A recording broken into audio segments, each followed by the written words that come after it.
Testing 1, 2, 3, guys. Testing 1, 2, 3. Thank you for your patience on this fine Monday evening. Yo, what's up, guys? Welcome to Vencabot. The Last of Us Part 2 action. My name is David. We're playing this game, guys. It's like a zombie killing kind of a game. I don't know. You run around at a couple of ladies and you bash zombies with hammers and stuff. It's whatever. Let's play story mode. Sure. Continue downtown, yeah. So, this game legendarily has, like, only one chapter where there's gameplay. It's a very story-centric game, right? It's a very story-centric game, and legendarily, you know, there's like one big open chapter, and everything else is very linear, and very much, you know, lots of cutscenes and stuff. And I think I've got my fears we might be done with that part, right? We did a nice little, you know, the last stream we did was pretty much a lot of open-world exploration. It was a lot of fun. We explored a whole little area of downtown. It is my sincere and honest hope that we are not completely done with that part, because it'd be a lot more fun to, like, I don't know, play the game than to not play the game. So let's see if there is any more to do in this open world section, or if we're going to be kind of stuck on rails for the remainder of the game. So I mentioned this on previous streams, right? But Uncharted Lost Legacy from the same developers had a similar issue where they decided to only have one part of the game be like exploration centric and the rest was very linear. And I don't know, man. I just don't know. Like, I feel like you want the game to be open. I think that we've seen historically there's a lot of ways to make open world games very boring, and people are getting kind of tired of the same old formula over and over again for these open world games. But I still feel like, for all the complaining that people do about open world games, do you guys think we should go back to linear games? I think that, I don't know, I have some friends who are very stubborn about the superiority of linear games compared to open world, and what they oftentimes will cite is all the open world tropes and make them so boring, right? But I don't think that those same tropes necessarily have to be a part of every open world game. I think that those are, you know, let's say the pitfalls of open world games they oftentimes fall into. Linear games also have fallen into pitfalls over the years. That being said, I think that open world design is, at least it seems to me, is almost always, I pretty much always would prefer it over a linear game. Maybe I'm totally off base on that with you guys. So, last time we went through this gate, I'm not sure where we are in this game. It's been about a week since we played. Look more, Dank. Trailing missions, dog. Fucking walkie-talkie, dog. They're always so fun, says Dank. Yeah, I call them the walkie-talkie missions. Where some guy's like, follow me. And you follow them, they're like, blah, blah, blah, blah, blah, blah, blah, blah. So last time what happened was, we found one of the WLF members, the Washington Liberation Front guys, and they were all torn to shreds. Right? We found out that, Tommy, is that, Ellie's uncle's name? Tommy? We're out here fucking interrogating guys, trying to find the guy that killed his brother. And, you know, we're getting more, like, I think we're going to fight some human beings tonight, perhaps. Is that the idea? Assassin's Creed is the worst for that. It really is, Dank, yeah. I haven't played a lot of Assassin's Creed in my life, dude. But I played Assassin's Creed 1. And that game really did, like, shock me. It actually shocked me, Dank, to be honest. I was flabbergasted by just how bad the game design was. Across the board. I mean, they just seem to have no idea what made the game fun at all. And as a part of that, man, they had this fixation with these trailing missions, dog. You know what I'm talking about? Oh, I have no controller support right now. Oh, because my thing is downloading. Okay, we should probably turn that off. One second, guys. Let me see if I can fix this real quick. Let me exit out of this. You'd have my PS4 controller working here. So basically, I've got a USB 3 hard drive spinning right now. And when it spins, it fucks up all my wireless signals in my room, which is pretty unfortunate. That's just the way it is, dude. That's just the way it is. Might be okay now-ish, until I can get the moment to fix this. In fact, why don't I fix it right now? Yeah, so Assassin's Creed, man, like you said, they have this thing where you are expected to follow around a guy for a while, and you just gotta follow him. You just gotta... I mean, I'd much rather have the walkie-talkie in this game, right, Dank? In this game, some guys, like, follow me, and you talk... There's a little cutscene, you just follow him, you know, mind-numbingly. But in Assassin's Creed, there's this failure state, where if you get too close or too far, you fail, and it's just so goddamn obnoxious. And so uninteresting. Like, I guess it ties back into this question I've always had, Dank. This game design 101 type question. And that is this. We all know that people like when games are challenging. And we also know that if a game is too challenging, it can definitely turn some players off. Those are both things we know. But how about this? Is every challenge fun? Is if you make a game challenging, does that necessarily mean that it's fun? Like, I kind of feel like a lot of time, you guys might agree, they'll ask you to do a task, and it is, like, not necessarily, like, easy. Like, it's easy to fail, but it's also, like, not any fun. So I guess you have to ask yourself, what makes this challenge fun before you implement it? So it's like, if you have like, an Assassin's Creed game and your challenge is to, like, follow behind somebody at a certain distance, like, why? Like, just actually why? I bought this game to have fun. And I mean, I just don't see that being fun for anybody.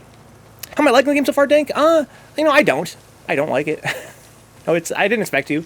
I'm playing it mostly as an exercise in, you know, games criticism, to kind of analyze it and see what I like about it, you know, how much I actually enjoy about it, and what I like and dislike about it. That being said, I'm not surprised so far with what's appealing to me and what's not appealing to me. If I had to say one thing that kind of surprised me is that I kind of am into the writing insofar as the way Ellie and Dina are portrayed, especially. I was kind of like Abby. I wouldn't mind playing as Abby sometime soon here.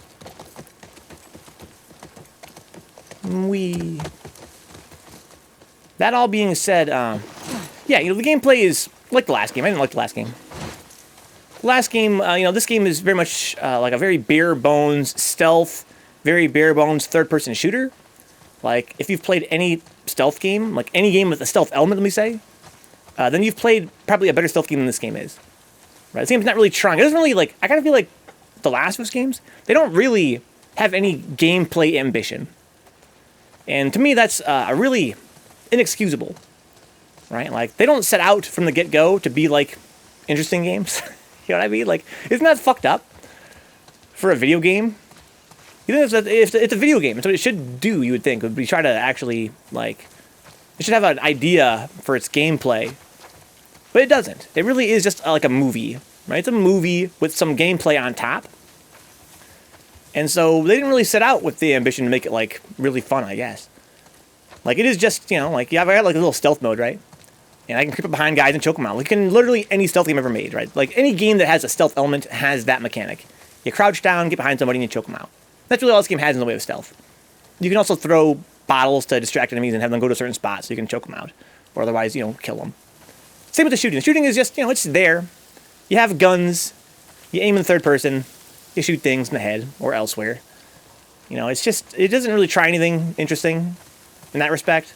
And it achieves what it set out to do, which is to just be a shooting game, a third-person shooter with some stealth elements. The crafting is boring. You know, let me just say uninteresting, right? Overall, the gameplay is sort of rote. I like exploring. I kind of like I expected to. This game supposedly has like a, you know, an open world section. We kind of just wrapped up the first part of the open world section. That was fun. I like exploring, man. I like finding stuff. That's cool. I think that not a lot of games, honestly, that sense of exploration that is so core to an exploration-centric game. This game sort of achieved it. This definitely should take that as a mark of pride. The fact that I kind of want to explore the world and find cool stuff. I think a lot of games really fuck that up if they're like open world games. Like, there's just not that much to find. Or when you do find it, it's like really obvious where everything is. Or, you know, it's just, I guess it's like just not that much fun to explore in some games. This game kind of is. The story any good so far? Well, it's a revenge story about a girl whose dad gets killed by some gangsters. So, you know, no. Dude, I fucking hate this game, Nick. You know me, dude. I'm a notorious hater. I can't give it anything. I can't cut it any slack. I mean, it's directed well. You know, cutscenes are directed in a very cinematic nature. They're fun to watch insofar as, you know, they got good camera angles, good voice acting, good facial capture and stuff. That's all well and good. But, you know, it's not doing anything interesting. Not doing anything, like, special. I feel like it's hard to make fun and challenging mechanics in realistic third-person shooters. That's a really interesting take, Mr. Skinner.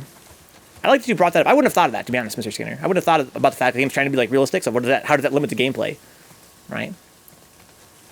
That is a good point. I wonder what you have to do that. Like, what about this guy? Let's have a powwow together. We have a Robib here. What do you guys think? If we were at a round table right now, and we said, okay, guys, we're making The Last of Us Part 3, and we want to do something brand new, something that's going to make people really excited about the gameplay, right? Because, again, I feel like they didn't really bother doing that. You guys agree with me, right? Like, I really feel like when they sit around an open table for a game like this, they don't even talk about the gameplay properly. They're like, yeah, well, we're going to do this for the story, we're going to do this for the promotion, we're going to do this for the cutscenes. As for the gameplay, we'll just copy-paste it from something else. that we know works. Right, let's say that we were sitting around a table and we said, let's make a gameplay feature that really makes The Last of Us Part 3 just really fun to play. Like a really cool idea that's brand new, really innovative. You know, maybe not totally brand new, but at least something that not all other games have like attempted. Or something that's, you know, a little bit, let's say, a little bit, you know, non-standard yet. A feature that might have been used in a couple games, but which is not become a standard in AAA games yet. Maybe we can take that and put our own stamp on it. What's up, Neon? Sometimes closed worlds are good with the Arrobib. Give me an example, Arrobib. Oh my! Oh shit! Yo, Dina, you okay? Get the other! Don't lose her! Go! Dude, we got fucking wrecked, dog. What's up, Neon? Oh, Shimmer, you son of a bitch. I love that horse. I'm gameplay now? I guess I'm gameplay now. I gotta crawl somewhere.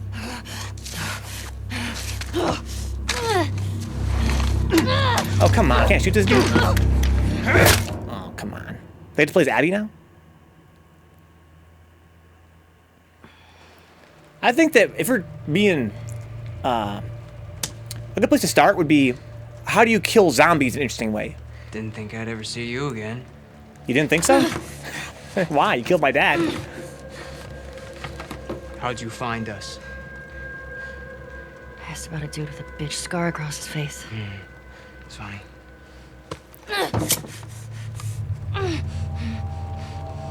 How many came with you? Just you two? So we're watching movies now. You can't stop this. Yeah, this could be less fun, right? Jordan! This is how the games are sold as Supposed movies. to be out looking for the other one. What the fuck is this? Oh, Dina's out and she's You loose? know the smuggler that we killed out in Jackson? Yeah. This girl was there. What? They're coming after us. That's why Nick was fucked up like that. Oh, yeah. We gotta tell get me. her to Isaac. We gotta tell him exactly what's going She on. grabbed the knife? Oh, Just got off the radio with my. Isaac. And we got a new mandate. Kill all trespassers. Oh, hold up.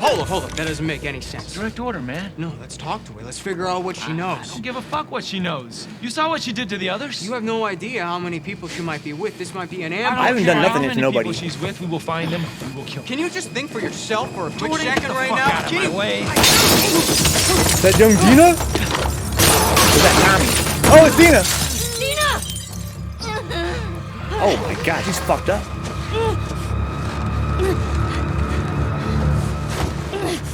Jesus.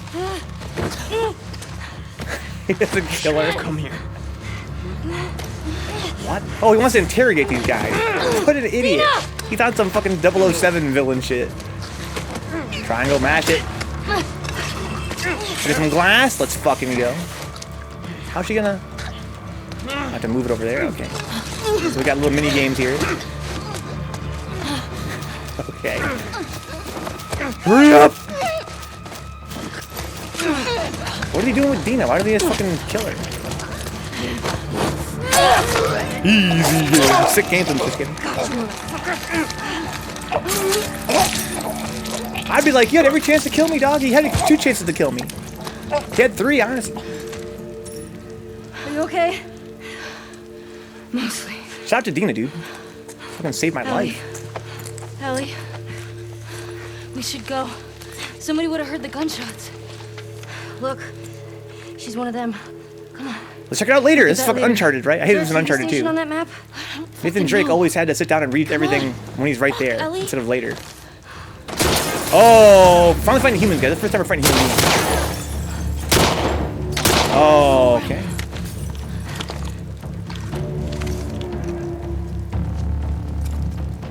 Man, why so slow? So I forgot what button is to like to throw the fucking thing that I have. That R2. No. Down, bottle.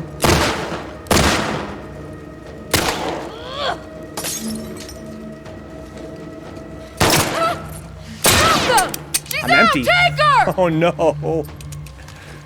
Yeah, take me. Oh my. Oh shit! Get to cover. God no. How come she can't roll? Because she ain't Nathan Drake? Oh my. Let's go, Dina.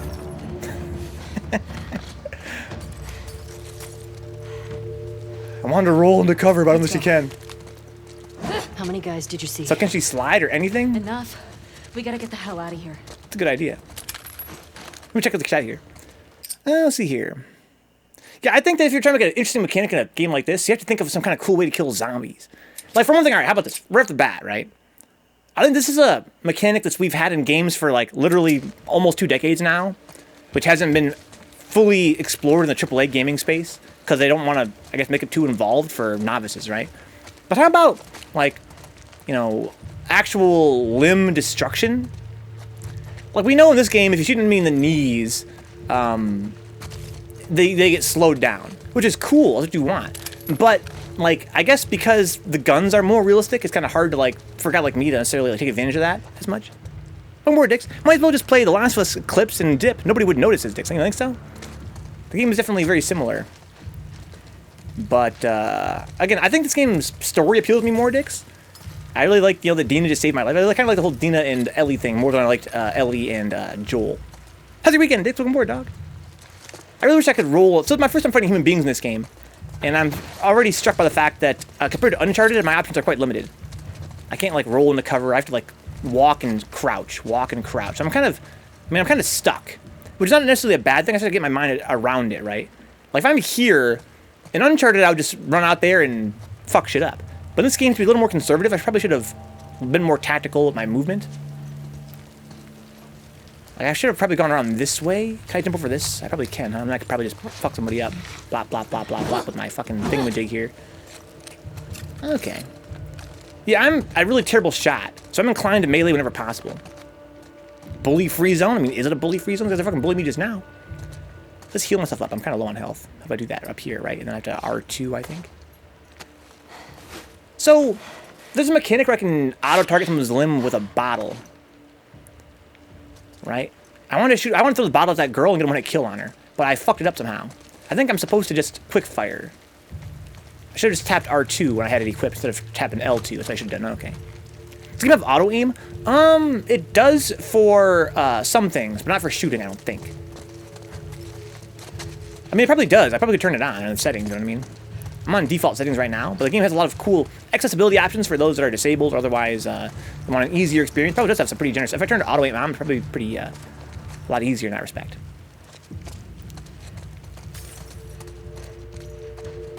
Yeah, so still we fought some zombies. The game is still pretty early on. We're finally fighting some human beings, so they've got guns and stuff. It's gonna be a little bit more Uncharted-esque. Here we go, guys. Here's some more guys. The irony in the end. There's some cover. Got my rifles, a long gun. I've got 3 shots. I'd like to have more than 3 shots. Is there like a bottle I could pick up somewhere? So is there a sprint button or L1? There it is. Oh, maybe I can slide. Oh, I probably can slide. I don't have a lot of ammo. Get them from the side! I got it! I have a Molotov. Oh, there's shit over there. Who's over here? I have a Molotov. I don't want that. Oh, Dina. Jesus. Right over here! She called somebody out. Okay, that's cool. Oh, run. Oh, that's not great. Should have shot her. Oh, no. That was not excellent. Oh, no. I think somebody went around beside me. These kind of nice colors in this game, Dix, yeah. So, yeah, I was trying to run up on his ass, but unlike Uncharted, when you get shot in this game, you kind of, like, stagger, which makes sense. It's a little more realistic. I didn't know that. I mean, I'm trying to learn how this shooting mechanic works now in real time, now that we're finally in a part that has shooting. It was this way! Move up! I'm very low on ammo. I'd rather not use ammo if I can help it. Yeah, I took a lot of shots. I can kind of crouch run for a little while. Eventually she stands up. Can I break? Maybe they don't know where I am if I'm fast enough. I wish I could roll. Oh, okay. I think they don't know where I am anymore. So can I use my power? Is that R1? It is. Oh, okay. I broke their line of sight. There's a guy over there. Oh, there's a lot of guys, though.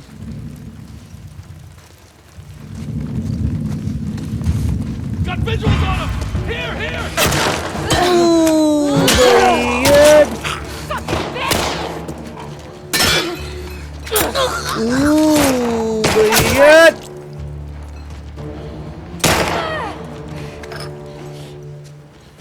Oh god, there's so many of them. Go, go, go, go, go. So I can bottle this guy and get one hit kill on his ass. They got so many guys out there. Let's just try to make some distance. Move! Get away! So I know where I am.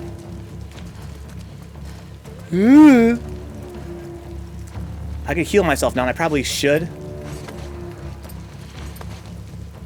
Cover Medina. Okay, they're coming.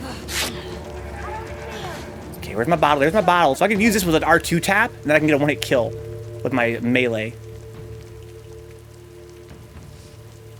I think Dina's invisible, right? So they can't see her. I wish she wouldn't push me around, though.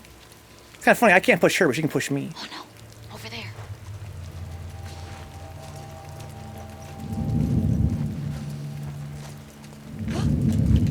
Right here! Oh, God damn it! okay, go, go, go. They went that way! You don't know where I went, dude. Don't front. Here's another bottle, because it's a free one-hit kill. Anybody on my right? Can I see how many guys are left? Hunt them down! I see one. I also see two. He's gonna see me in a second, that guy on the right.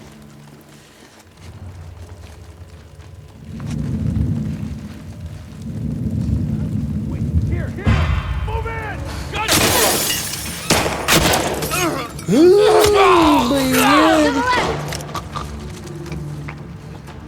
There's some candy bars, let's go. Somebody see me? I hear the sounds like someone sees me. R1? Here comes somebody. Are you by yourself now? I think he is. So the bottles are kind of like a one-hit kill. They're kind of nice. You have to kind of come out of cover, though. Kind of an interesting mechanic. So now you don't see me anymore. I used up 2 of my healing things, unfortunately. I'm on hard mode. Supposedly this game's got a harder hard mode than the last game. I believe it. The last game was pretty fucking easy.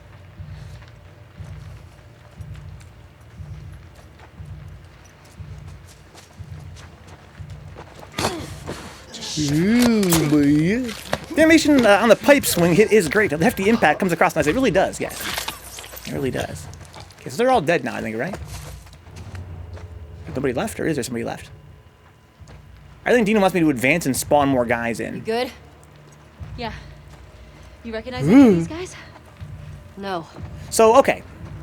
Here's a positive. All right, we've been hating this game long enough. Let's talk about the positives, right? So in that one encounter we saw there, I see an element from Uncharted coming through that I love in Uncharted, which is to say that it has this thing going on where stealth and shooting go hand in hand, right? They go back and forth between stealth and shooting in a way that not a lot of stealth games really accomplish. You know how in like Metal Gear Solid, there's like stealth only, right? Then when you trigger the bad guys, you have to pretty much just run away because they spawn forever, essentially. They spawn indefinitely, and you're pretty much going to die unless you run back to somewhere you can hide. And they have to do it all over again. I think not a lot of games have really accomplished like a third-person shooting mechanic where stealth is like a factor. And Uncharted in the later games especially kind of leaned on that as like one of the core parts of its gameplay design. And I really enjoyed that encounter there as a way for me to sort of like run and hide. And then, I'm being surrounded by guys who are trying to shoot at me. I could have used the cover to shoot them back if I had some ammunition. So it's kind of like I'm balancing my ammo and my health and my opportunities to get one-hit kills and stuff. That was pretty fun. If you want to persevere the mild gameplay, but make it more interesting, it would be cool if we had more choose-your-own-adventure options, like legit fleshed out ones. Robib, that's genius, right? That's a really great suggestion. We're talking a little bit about how, if we were on a roundtable, Dix, and talking about how can we make a game like this more interesting from a gameplay perspective, you know what would be cool, Robib, is you're right. What if we had more, like, actual narrative diversions that would actually impact gameplay? How about we make the game half as long, but with twice as many options to choose where you go, and then what you do, right? Have more cutscenes play out that way, huh? That'd be fun. That would make sense for Uncharted 3 as well, for The Last of Us Part 3, because The Last of Us is a very narrative franchise, and as the budget for the franchise grows, as they see it's a proven IP, they could probably afford to, do more cutscenes that, are not necessarily always played, depending on your choices you make. Benefits of paired animations and going ham on hit effects, says Dix, huh? Benefits of paired animations and going ham on the hit effects. You mean that awesome, that beautiful green, Dix? You mean, that hit with the big old pipe. That you could be good or evil or selfish or more egalitarian. Yeah, again, it wouldn't be the first time a game has had such a mechanic, but it would be the first time a game has had that kind of mechanic in a game as with more of like a narrative focus, I guess. Yeah, outside of like Mass Effect. You know what I mean? That'd be cool in a game like this. I can see that green disc. Look, it's beautiful. I can see the green. I can't tell the green from another color. Thanks for the sub, YoQ. Welcome aboard, dog. Young Quincy. Describe it. It's green. It's like foliage. You know, grassy. There's some little... I wish I could zoom in. There's some little... You know, like little sprouting plants there. Explain that green, says. Dix, you explain that green to me, dog, okay? You're so fucking smart. How about you explain that green to me? I need resources now because I need to craft more healing items, and I love that. I love the feeling of, you know, actually having to use my healing stuff, which I never had to do in the first game. And then also now I'm actually looking for resources in a way that I feel like I'm actually like immersed insofar as I'm like scrounging, I'm trying to survive. Trying to go through drawers and shit to find some stuff I need for my heals.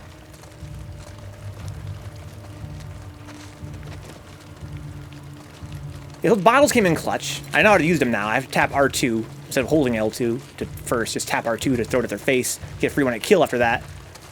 That's pretty... I guess it's loud, though. It doesn't really matter, though. And in a situation like that, I guess what I'm trying to say is that in a situation like this, there's, like, a loud stealth. You know what I mean? If I had to talk about, you know, the fusion of stealth and gunplay, like gun combat, you would call it, like, loud stealth, right? Like, it's very rare that a game sort of takes advantage of stealth mechanics in the middle of a firefight where, you know, let's say they're all on that side of the map. I might bang a guy with a freaking glass bottle and stab his ass, and then before they can reach me, I can maybe find some cover and basically break line of sight, right? Break the line of sight in a moment, and in a split second, go from stealth to combat and back and forth. Because really, I'm not, let's say, a trained soldier, obviously, but you would think that it's not out of the question for games to explore this idea in a realistic way, such that if I kill a guy and no one sees me do it, you know, yeah, if it's loud, they're going to be alerted, but I should still be able to, like, you know, get more stealth kills so they don't know where I am exactly. And not a lot of games have really attempted that, ironically, despite stealth being a very popular genre.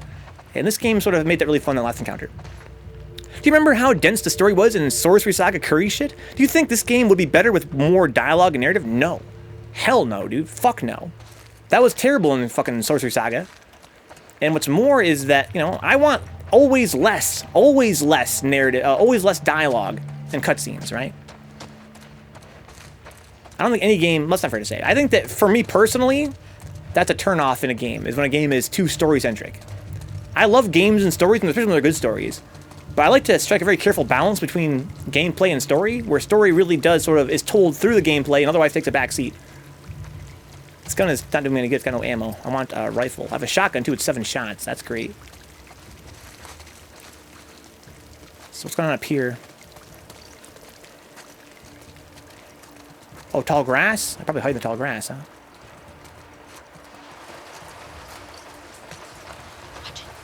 Okay, here we go. They can spot you as they get closer. Okay. Shots come from? I don't know. Search the courtyard. You hold the cafeteria. I'll cover here. So I see 1, 2, 3. I wonder how close they have to be to spot me.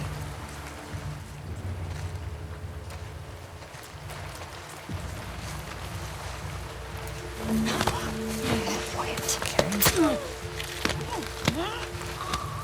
That's 1. I think she goes in the grass pretty early on. There's somebody over there, and he might be by himself, more or less.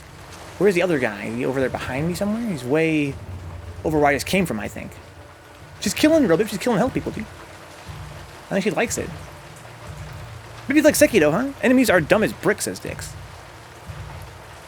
Yeah, I think the enemy's intelligence... There's somebody over there. It's really relative to like the game they're trying to design around them, right? I think that enemy AI is one of those things that people that aren't really critical of game design talk a lot about, and they don't really know what the hell they're talking about. Like, people act like enemies have to always be like really like humans, the way they behave. And that's totally not true. It depends on the game, right? Sometimes dumb enemies make more sense if you're trying to fight like 10,000 of them at once. And likewise, I also think it's very important that enemies be predictable a lot for most game design types. And maybe not all. I think most of the time it's very important enemies be predictable to make the game more interesting. So to make the rules more explicit.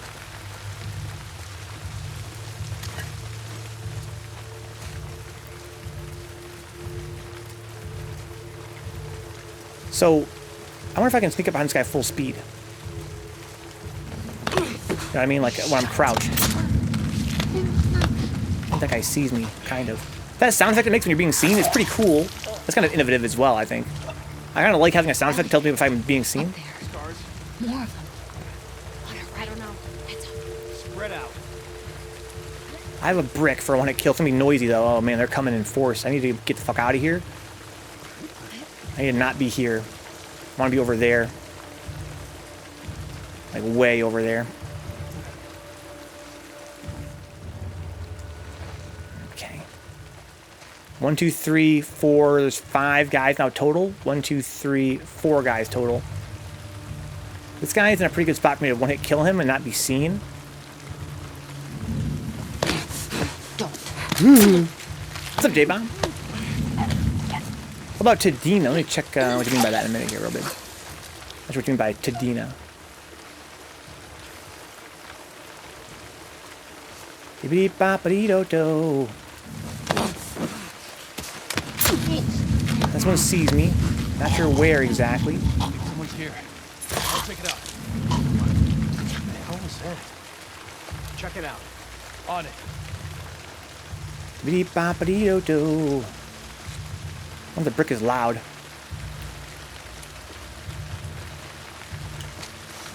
Ooh, man.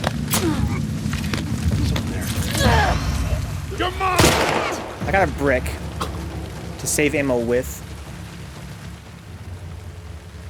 There he is. That's Dina shooting his ass. Oh, I couldn't grab him? What the fuck?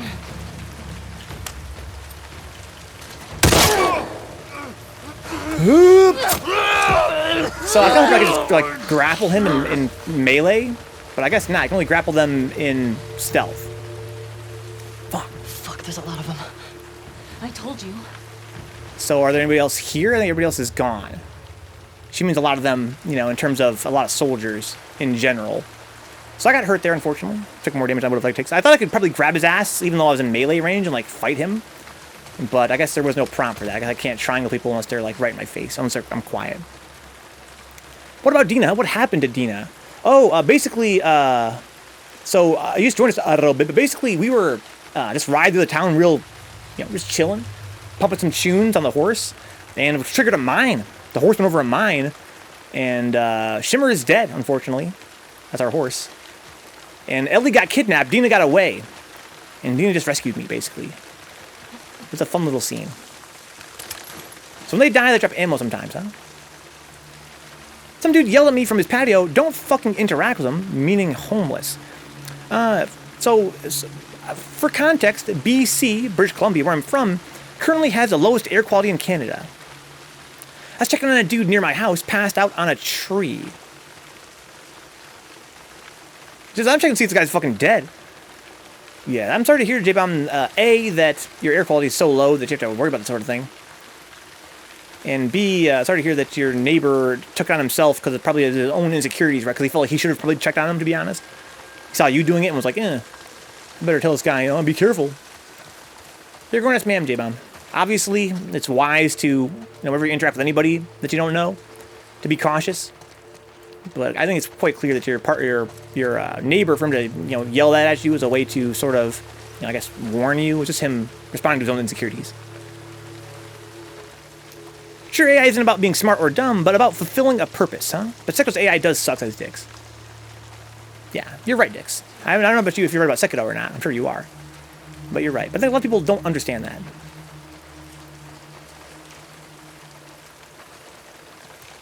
I think people misidentify, you know, the importance of AI in a lot of games. You hear a lot of discourse on social media about how dumb an AI is. Oh, it just runs right into your shot. So it's like, well, dude, but, you know, how many enemies are there? What guns are they using? How are you being scored? How fast is the game's pace? There's more important things than, you know, how realistic a character behaves in combat. You can't just, it's not a catch-all. You can say, oh, the AI is dumb, therefore the game is bad. Take the bits, J-Bomb. Huzzah! Huzzah! I got some ammo now, finally. Would you rather be shivved by Ellie or shivved by Dina? Or shivved by Ellie and, you know, oh, real bib. Kinky. I don't want to be shivved. I think I'd rather be, I don't know, man. I don't want to be shivved by either of them.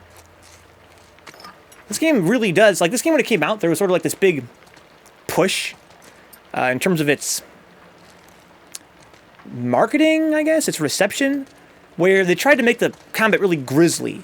It's supposed to be really realistic. I haven't played a lot of the game yet, guys, but I've got my spoilers from the game first came out. And I guess the game's overall narrative, like the story, sort of is hinged on the idea of, like, you know, mortality and how, you know, like, you know, war is hell and, you know, all those cliches like that.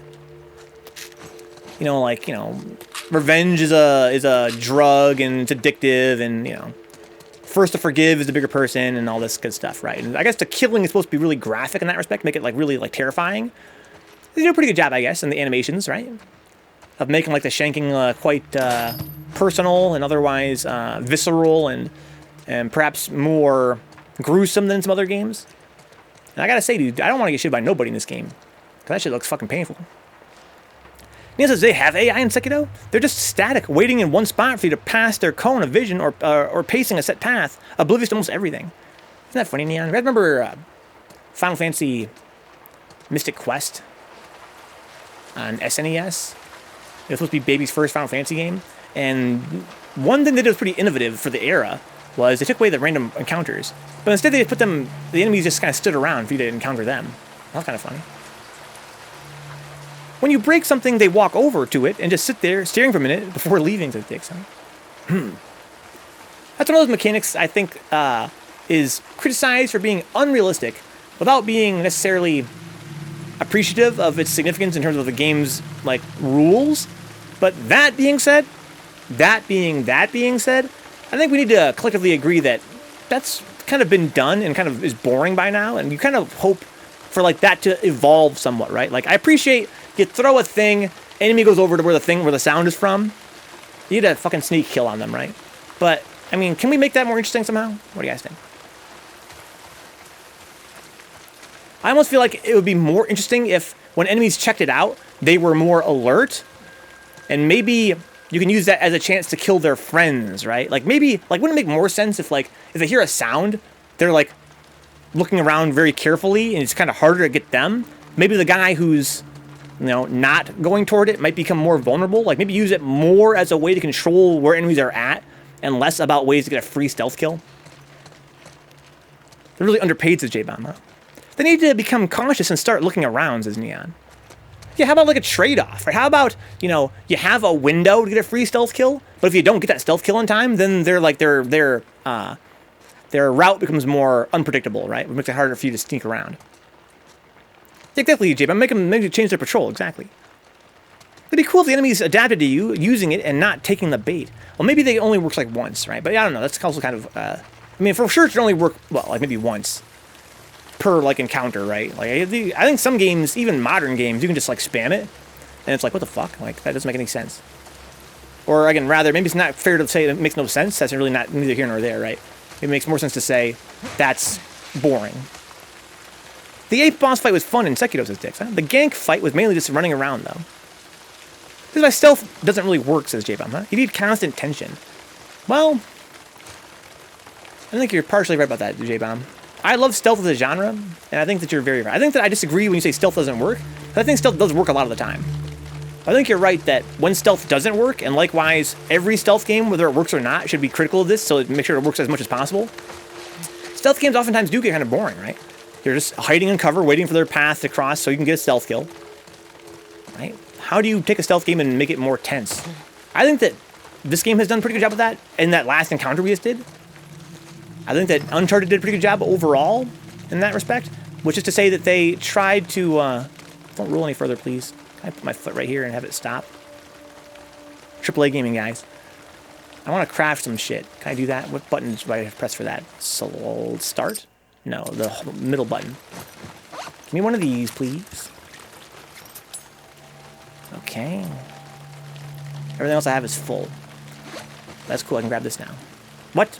Oh, it's just a bottle. Okay, it's not like an alcohol bottle. Okay. If they actively checked like normal human beings, example, not going along, looking up, checking vents, guarding backs, it'd be too damn difficult. Well, it depends, right? Like everything, it depends. Like they did that in Batman, because in Batman, you have the difficulty offset by your ability to, you know, be above them. To immediately shoot into the rafters, right? That was cool. I like in Uncharted, especially let's say parts 3 and 4, where they really exercised like the height as an advantage for the Predator. That was fucking cool, and I think more games could stand to do that. Right? Let me get above the enemy so that they can have smarter AI and be more dangerous, but I have more options for taking them out as well. That could be cool. Which goes back to the smart AI versus purposeful AI thing, says Dix, yeah. Yeah, exactly. I think J-Bomb recognizes that, right? He's saying you can't make them too smart, make it too hard. Even in Batman, when they know you're around, they never just circle the wagons. That's true. They never, well, I don't know, they do, especially when we got to Arkham Knight, their AI got a little bit better in that respect, right? They do, like, buddy up, and in Arkham Knight, they actually sometimes even more than buddy up. They even get, you know, maybe like a squad, like a posse together. Here's more guys I gotta shoot. So I think we're moving to like a more stealth focus now. They don't know we're here necessarily, which makes sense, you know, narratively speaking. We're further from, you know, the point of impact.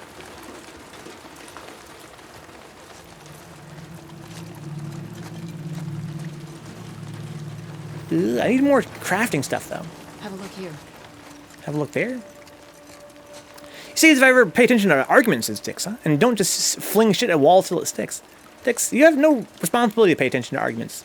You're so fucking intelligent that you could probably just, you know, win any debate you wanted just by fucking saying whatever's on your mind. Who cares about responding to your opponent?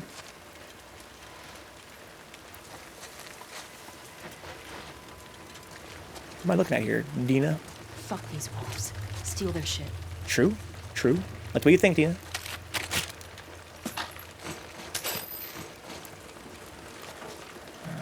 What do we got? Anything? Oh no. Over there.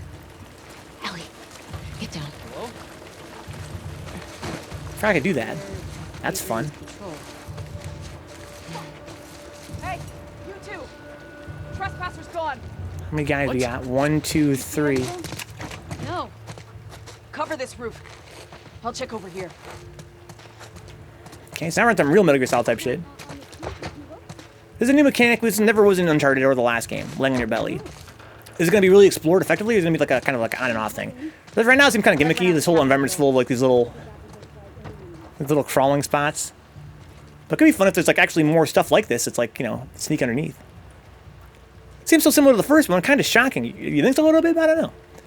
You know, I wouldn't say it's shocking. It's the same franchise. It's got some things that are different, like this, right? It's a very incremental change. I wouldn't have expected any more. I might have even expected less, to be honest. Come with me. Let's check. I feel like they're gonna get smart and eventually start looking underneath some shit, right? I hope not. I want that dumb AI, please. So she's way over there, and they're over here. Where's the other one? I see someone way over there. I want to get her. I think she's by herself more or less now, right? It's going to be kind of hard because I'm so slow. I have to, like, crawl out from underneath.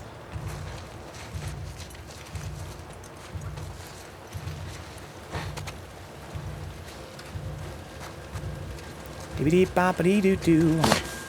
So, where is everybody? Kind of like how I can turn the camera while I'm killing. It's kind of a fun mechanic. I think not a lot of games fully explore. I don't mind, like, a cutscene where I'm killing somebody. Typically, they can be, in some games, they're really ass, right? They lock you in place, which means that you're very vulnerable. This game is the same way, except that I kind of like it when the game like gives you like a chance to look around. That's cool. So where are the other guys? They're down there somewhere where I just came from, right? So let's go kill them. I'd be more shocked if it looked vastly better, Robib, says Jip. I mean like visually. In Last of Us 2, they added prone. In Last of Us 3, they're going to add a jump button. Yeah, they added prone. And the question is, like I said, right, are they going to utilize it? Or is this going to be added in? Just as like a checkbox to check off. That's the first time in the whole game we've actually had to use it. And, yeah, you know, it was definitely like the most bare bones it could be, right? I see one guy. There are two guys, right? I see one. Where is the other one? It's not like a great place to hide up here.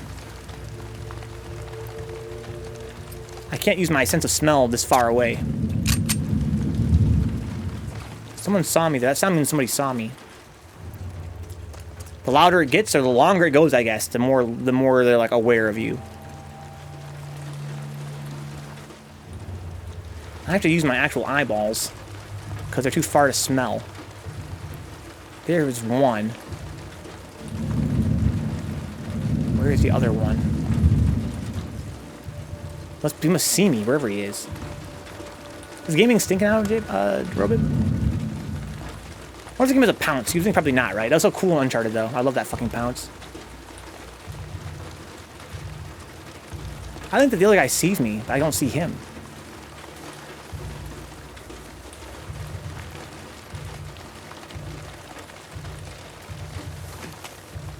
I need some grass.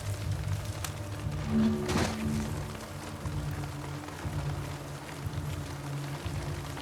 pretty nervous, guys. I don't see the other one. Maybe I can sense him now. I sense only one guy. The other one sees me, though, I think.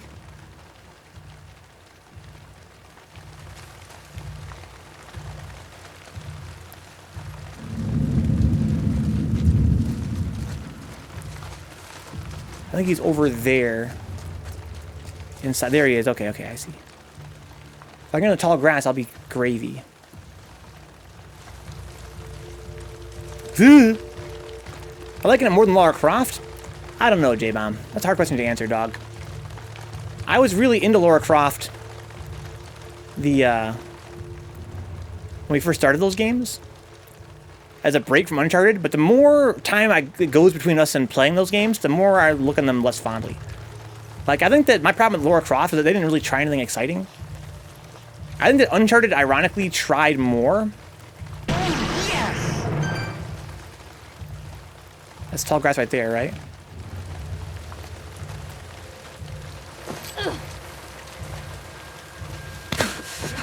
Quiet. What's up, Asmo? You're dead. Where's the other guy? I can probably smell him out now. He's over there. Yeah, so I think that Uncharted, you know, it attempted more than Lara Croft did. I think Lara Croft, what it did well, it was really like classical with its platforming and whatnot. And that's a good thing. Right? Better to do it right. But I think that Uncharted, it had some ideas that, you know, Lara Croft never really touched on. Do I have a brick? I have a bottle. Might need it.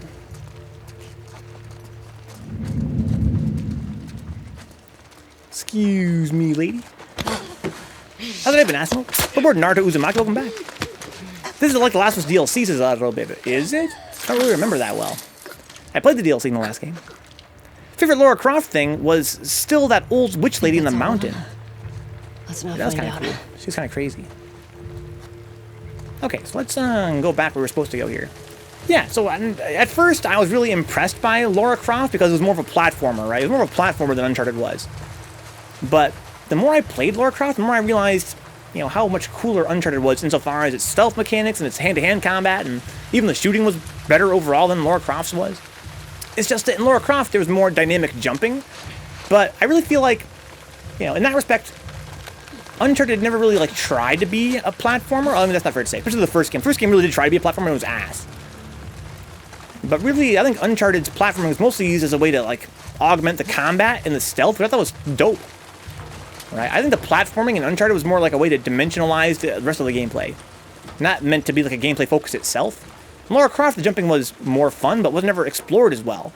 It never really was as much fun to jump on stuff because of the reasons you were doing it, mostly just to get from here to there, not to get above an enemy, for instance, or to, you know, find a good vantage point. All these things, I think Uncharted sort of had over Lara Croft. I can't wait to get to the end of this game to learn that killing is bad, says Assmilk. Spoilers, Assmilk. Spoilers. Killing is bad. I beat Brother Nero's record in Streets of Rage 4. Oh, let's fucking go, J-Bomb. Let's fucking go, Doc. Congrats. Okay, so I got some ammo. I've been kind of collecting ammo here. Oh, I don't have a quick holster. Oh, I have to change it manually like this. Oh, okay. So one good reason to change would be, for instance, to have more ammunition, huh? So I went over here and swapped. I have way more ammo in the shotgun. Oh, I can swap their spots. Okay. Okay. So I have a pistol now with some ammo in it. I can see my way out. There's some tall grass. Probably gonna be some enemies there to fight, huh? Can I jump off? I probably can, Dix, honestly. It's not that long of a fall. I think she'd probably just tuck. Is there gonna be collectibles underneath this shit sometimes? I hope not. That'd be really a pain in the ass. There's something, but I can't grab it. Some debris. I hope that I can crawl in this game. Knowing Naughty Dog, guys, they have this thing, right? I think it's almost like a fucking trope at this point, where they take the whole game to build up to actually using the mechanics, and then by the end, they leave you wanting more, and you're like, dude, how come you didn't just use the mechanics from the start? Like, let me actually play the game from the start. I'm sure that, you know, by the end of the game, they'll be crawling under shit and taking guys out with stealth and shooting them and jumping on them and, you know, all kinds of fun stuff, but by then it'll be over. It's like a fucking cliche at this point. The Naughty Dog games, you know, they get good by the end. They have a few good parts, and they're like, how come you didn't just take those good ideas you had and make a whole game around them, and not just use them once or twice? I think I'm supposed to go down there. I'm not sure, though. I don't want to risk it. Maybe not. I don't really see what's going on down there. Maybe I would die if I fell off. I don't know. It's not a very long fall. But she wants me to go through there, so maybe I would die. There's an invisible wall to my right, for whatever that's for. I might be able to force her off. I only want to try it. So I have some ammo in this gun. I don't know why they don't just jump off the roof, to be honest. Maybe it's just too unrealistic. Maybe they would actually hurt themselves from that height. I feel like they could just tuck and roll, though. Alright, let's find some shit here. So I have 2 full clips worth. I'd say the thing about those games, Uncharted and this, is you almost never want to play them twice. Yeah, I don't know. I've been thinking kind of the opposite, J-Bomb. I've been thinking lately about how if I want to be, let's say, generous, J-Bomb, I would compare them to the games of my youth. Sonic the Hedgehog. Right? You guys are all fucking young guys. You don't know what Sonic the Hedgehog is all about, right? You guys are all a bunch of kids. Basically, when I was a kid, I played through Sonic 1, 2, 3, and Knuckles over and over again. They're very linear games. They are the most linear games, right? But they're fun to play over and over again. But I think, J-Bomb, you are right in one respect. So basically, I've been thinking about how short Uncharted was. It might be a fun game to play through again, right? But how about this, J-Bomb? How about all the walking and talking parts? Like, I don't want to do those again, and you probably can't skip them either. So, what the fuck? That's kind of whack design, right? There's that too, J-Bomb, right? It's not 45 fucking hours, but most Uncharted are only like 6 hours. 6 to 8 hours or so. But even then, there's parts that would be boring to do again. If it had better pace, it might be fun to do again. What the hell's this? From here on out, kill all trespassers. We'll send additional units to locate the other woman. Return to the FOB by EOD. Bring all available supplies. Okay. Sonic doesn't have unskippable cutscenes of Sonic and Tails discussing Eggman and the island. Exactly, J-Bomb. Exactly. Well said. I remember, like, you know, the fun, high-octane action in those games, and think to myself, I can play those games again, sure. But when you're doing the cutscenes again, dude, you're like, oh my god.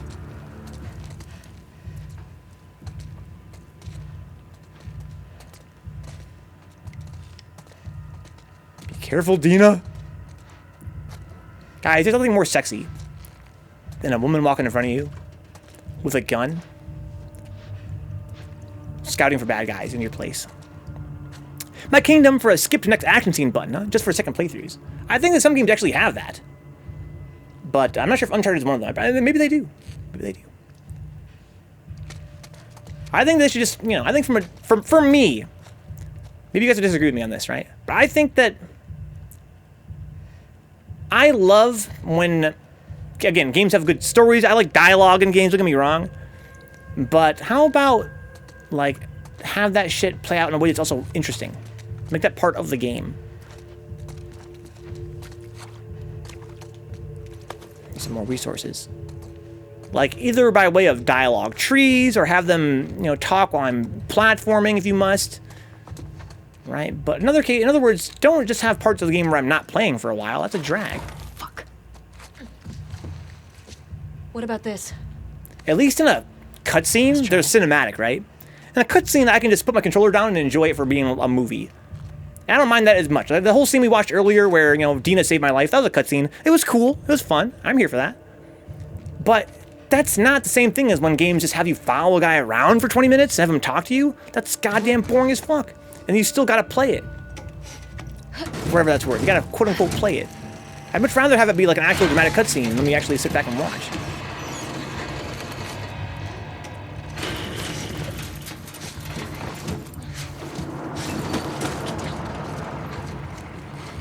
I don't mind this transition. Right? It's kind of dramatic. Come on, inside. Literally a skip the walking and talking button. Yeah, I guess my point, Deep, is I wish that that was not in the game from the first place, like, to skip. Now, there has to be a way down to the street somewhere. Like, why is that even a thing in the game for me to skip? Just have it not be a thing in the game. Like, I really feel like there's got to be a better way to convey these dialogues to me than just have me walk behind somebody and look at the scenery. To me, that's whack. Any game it's in, it's whack. I can't think of a single time I've enjoyed that. Yeah, your game has great graphics. Yeah, there's things I can look at, for sure, while you're talking. But let me play the goddamn game. Why are we not platforming or something? Why am I not doing something while we're talking? Or just, again, or make it a real cutscene. I think it wants me to jump across there. Still remember being blown away by cutscenes transitioning to gameplay. Dude, fucking Final Fantasy 7 and shit? Oh my god. Yush. I got it. Come on. Fucking ouch. Some people are dumb and need the walk and talking bits to get to the story, which does matter. Well, then just fucking... Again, give me a fucking cutscene. Is that too high budget or what? Can't afford to give me a cutscene there instead? But, you know, I guess, you know, cutscenes are typically more, you know, like, action-focused. And maybe the dialogue parts would be boring as a cutscene, too. Can I climb over this and go over into that room over there? I can. Do I want to? Ooh, goodies. Snatch them up. Drawers? Ooh, drawers. Tell them to go watch YouTube videos like the rest of us as dicks, huh? Lots of goodies around here. Gimme, gimme. Oh, pills. I'm not sure I've used the pills yet, right? I don't think I haven't bothered yet. I keep thinking I'm gonna unlock a new skill tree. So I think that's kind of a whack game design proposition as well. So we're being critical of game design here, guys. Let's talk about how this game has multiple skill trees, but you unlock skill trees through gameplay, right? Or should I say through this narrative. As you go, you unlock new skill trees. That frustrates me because it means that from the beginning, I'm not sure if I should save my points for something I can't even see yet. Like, for all I know, if I spend all my points right now, I might get a new skill tree opened up that has a lot of great stuff for me to, you know, that I would want. Does that make the game better? Like, how come they don't just give me all the skill trees from the start? Like, why? Why hold it back? Give me a false sense of progression? As the game goes on, you unlock new skill trees, I guess? Just seems weird. Why do I have to sit down to watch a movie? Why can't I run a triathlon at the theater while watching a movie? Well, it's because it's not a movie. Or is it a movie? Man, I want to play the game. It's a video game. I guess that is my complaint, Robib, is that... But even then, like, it's not a movie. Like, that's my point, right? Like, I'd rather watch a cutscene. The walking and talking parts are they're just boring. They're super boring. By any metric. They're boring as gameplay. They're boring as a movie. If you're going to have a movie, then have it be a cutscene. With actual, you know, dramatic camera angles and actual stuff happening. Why do I follow this guy around for 10 minutes and have him talk to me? And have no gameplay happening either? That's crazy. That's wild. Get to the street. That's my point. I don't think it's unreasonable. Right? I mean, ever since Final Fantasy VII, we've had people saying, our game's too much like movies now. Because there's so many cutscenes in this game. But at least there were cutscenes.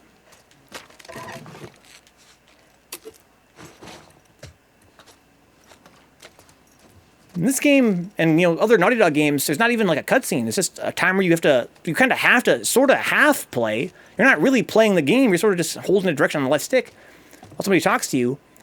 Make it a damn cutscene then, if you want to be a fucking movie then. Can I sit down to read a book? Oh no. I want to trigger a cutscene here. I wanted to go explore more of the house. All right, coast looks clear. Yeah. I think we're good. All right. Check this out. What are we checking out here?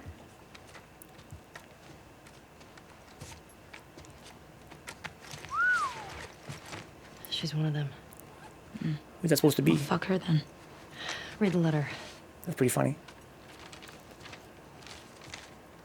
Jordan. Isaac's got us posted up on a 2-week at the TV station. Scars spotted in the area. Here's something to hold you over, Leah. TV station. So we got more open Either world she's stuff still here? there.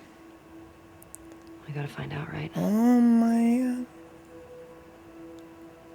So, spy all these. Ellie's tall pretty competent. buildings. It's kind of have to be in this world, huh? That way. Okay. I kind of feel like, you know, she was sort of babied by Joel in the first game. And I'm kind of surprised that she's so competent without him. But this time has passed, of course. But I think they could probably maybe do more narratively to maybe, you know, reflect on that. Two-way doors.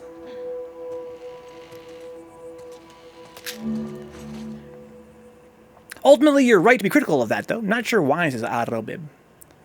It's just, I'm just musing about game design tropes and what works for me and what doesn't work for me. And I think that what I'm kind of, the conclusion I'm trying to make is that I would rather, if you have a game that is story and gameplay, right? There's ways to do it. Historically, we've had, you know, going back to the earliest games that really tried to combine the two, we've had RPGs that have had gameplay sections and story sections, and they've never been married, right? They were always two different things. You always had the gameplay here, and then there was totally paused the gameplay, let's do some story shit for a while, right? And there are those that have rightfully said, can we do better than that? Can we do better than that? Like, how come the game and the story are, like, totally separate? Like, how come you have, like, in Final Fantasy 7 or 8 or whatever, right? You have, like, the movie part of it, which is all the cutscenes that happen, and then you have the gameplay part where you're walking around town, you're fighting stuff. How come they can't be, like, the same? How come you can't make them, like, fused in some way? That's a fair question, I think. And when Half-Life came out, people said, well, dude, you're actually having dialogue during the game. That's sick, right? Now the story is being told while you're playing it. And then also later games, even later after Half-Life, we had, like, you know, like environmental storytelling. You know, oh, we found audio logs and shit. That's a classic. Audio logs, notes, or in more ambitious games, maybe the environment itself tells a story just by the way it's designed. That's really sort of the ideal in that respect. But I think that we've lost track of something, right? I think we've lost track of, you know, I think we've sort of lost touch with, like, the Half-Life formula, where now it's almost like some game devs think it's always wiser to have dialogue conveyed during gameplay. And that's true. I think that's, you know, that makes sense to me, except when it's not gameplay. Except when you're just walking and, I don't know, looking at the scenery, right? You're not really playing the game. And I think that, you know, we should examine the past and look around, go around full circle and say, maybe it's better to just have the gameplay be the gameplay and to have the cutscenes be the cutscenes. Because, like I mentioned, I would much rather set my controller down and enjoy an actual directed cutscene with camera angles and facial capture and shit than to follow behind somebody and have them talk to me while nothing else is happening. You know, like we saw right there, the scene where Dina and Ellie just now were sitting around the table and talking about, you know, talking about that note they were reading. We had actual facial capture. We had some cool stuff going on with their body language. You don't get that when you're just following somebody in a game and they talk to you. So, I don't know. Maybe, you know, if I'm doing some exploring in an open world, you know, when somebody talks to me, it's whatever. Go ahead and talk to me. If I'm sneaking around zombies and somebody's, you know, whispering things to me that might relate to the plot, that's cool too. You good? Yeah. But I think if it's not that, I'd rather it just be, like, if I'm not playing the game actively, then just give me a fucking cutscene to watch. By the way. Of course. Don't give me this passive gameplay of following behind somebody while they talk. Blah, blah, blah. I'm just nitpicking. So, those are the wolves. They're really armed. Yeah, they are. Do you think there were gonna be this many of them? Oh, I almost out here. Tommy said this was a possibility. Does that change anything for you? No. See, I don't mind this. They're talking while I'm exploring. Right? So I'm actually actively engaged in the gameplay. Oh no, I'm glitched out. There we go. Trolls. I couldn't A move bunch trying to smoke me out around here. while they're talking to me. How many? That's cool. I passed two, but I got a feeling there were more. And once they realize we're out of the school, And that we I think we're in an open world part of the game again. they'll be out in force looking for us. There was a 3-year skip tape, or was it more than 3 years perhaps even? How much story are you willing to put up with and sit through to play a game? It depends. Depends on a lot of things, right? How the story is conveyed, if I'm interested in the story or not. In this game, I'm only partially interested. I mean, again, the classic JRPGs, man, they were criticized in their era, like you know, the us. arcade game era, What if we'd been refugees? What if we... for having too much I don't story know. focus. I love those games as a kid. It doesn't seem like All my they friends care were like, about why do you that. play these JRPGs? All it is a bunch of talking. I was like, yeah, but it's cool talking. It's not just talking anyway. What's going inside here? Definitely like another open world park, it looks like. I wonder if there's anything left in these buildings. There's always something left behind. True, true. But Venka, how do we add microtransactions, real game discourse going forward exactly, J-Mom?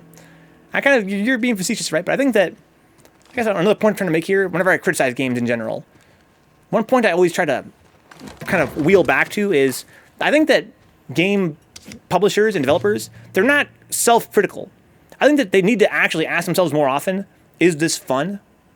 I think a lot of times we see a lot of games that are just kind of, you know, they kind of try to copy their competitors. They try to, you know, check off some boxes for what are expected of modern games, so on and so forth. And they don't really try to innovate or otherwise ask themselves, is this game fun?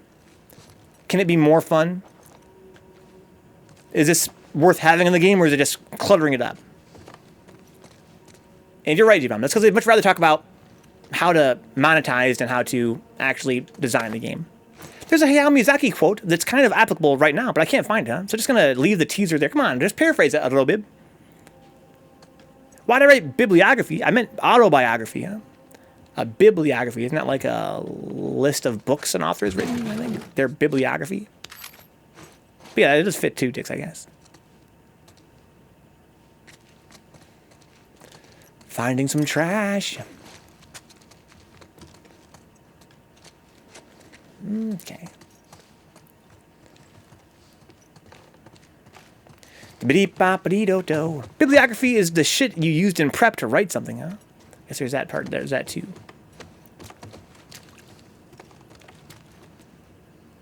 The Funky Ride Classics, huh? So let's look at my skill tree here. I have 2 skill trees unlocked so far. I've never used any of my pills, looks like. I need more manuals to unlock more skill trees as the game goes on. Craft melee upgrades. Okay. Faster crafting. Craft smoke bombs. Improved health kits, I need those. Craft more smoke bombs. I'd rather have better health kits than more health, right? Theoretically. Because I'm almost never at full health as it stands, because I'm always taking damage here and there. And I'm trying to preserve my resources, which means I need to make my health kits better. The only way, theoretically, that increased health would help me out would be to give me more HP between heals. Right? I don't want to do that. I don't think. So let's, I guess, put points into this crafting tree so I can get better health kits. Craft more smoke bombs. I mean, even that sounds halfway okay. What's up, Ginseng? Welcome aboard, dude. Put me down in the bibliography of your autobiography. Let's craft this. Learn it. So I can craft melee upgrades. I can improve my pipes and shit, huh? Faster crafting. I don't really want this, but I want this. I have to unlock this first. Okay. Craft more smoke bombs. Sure. Craft improved health kits. Great. Let's not craft more smoke bombs, though. So right now, my craft amount goes from 1 to 2. And my capacity goes from 3 to 4. Oh, so I get 1 more capacity. I get to craft more per resource. That seems good. Do I want smoke bomb? I haven't used a smoke bomb before. Nah. So I got some new upgrades, some new recipes, huh? I have no materials I need yet, though. So basically, as the game goes on, they introduce more new materials, which seems bizarre. Seems bizarre. How bizarre. Ooh, baby. Ooh, baby. So my health gets healed more HP now, huh? Is it that bad? No, not at all, Ginseng. I'm just having fun right now. Now I'm exploring and trying to find goodies and treasure in these buildings. There are plenty of playthroughs Venka should have quit. This isn't one, says Dix, huh? Like what, Dix? What should we have quit that we didn't quit? We did quit, Dragon's Dogma. And we quit Sonic Adventure. Unless we quit in the stream before. This is pretty rare. I normally try to complete games when I can. I'm pretty lost. I'd like to get a sense for where I came from.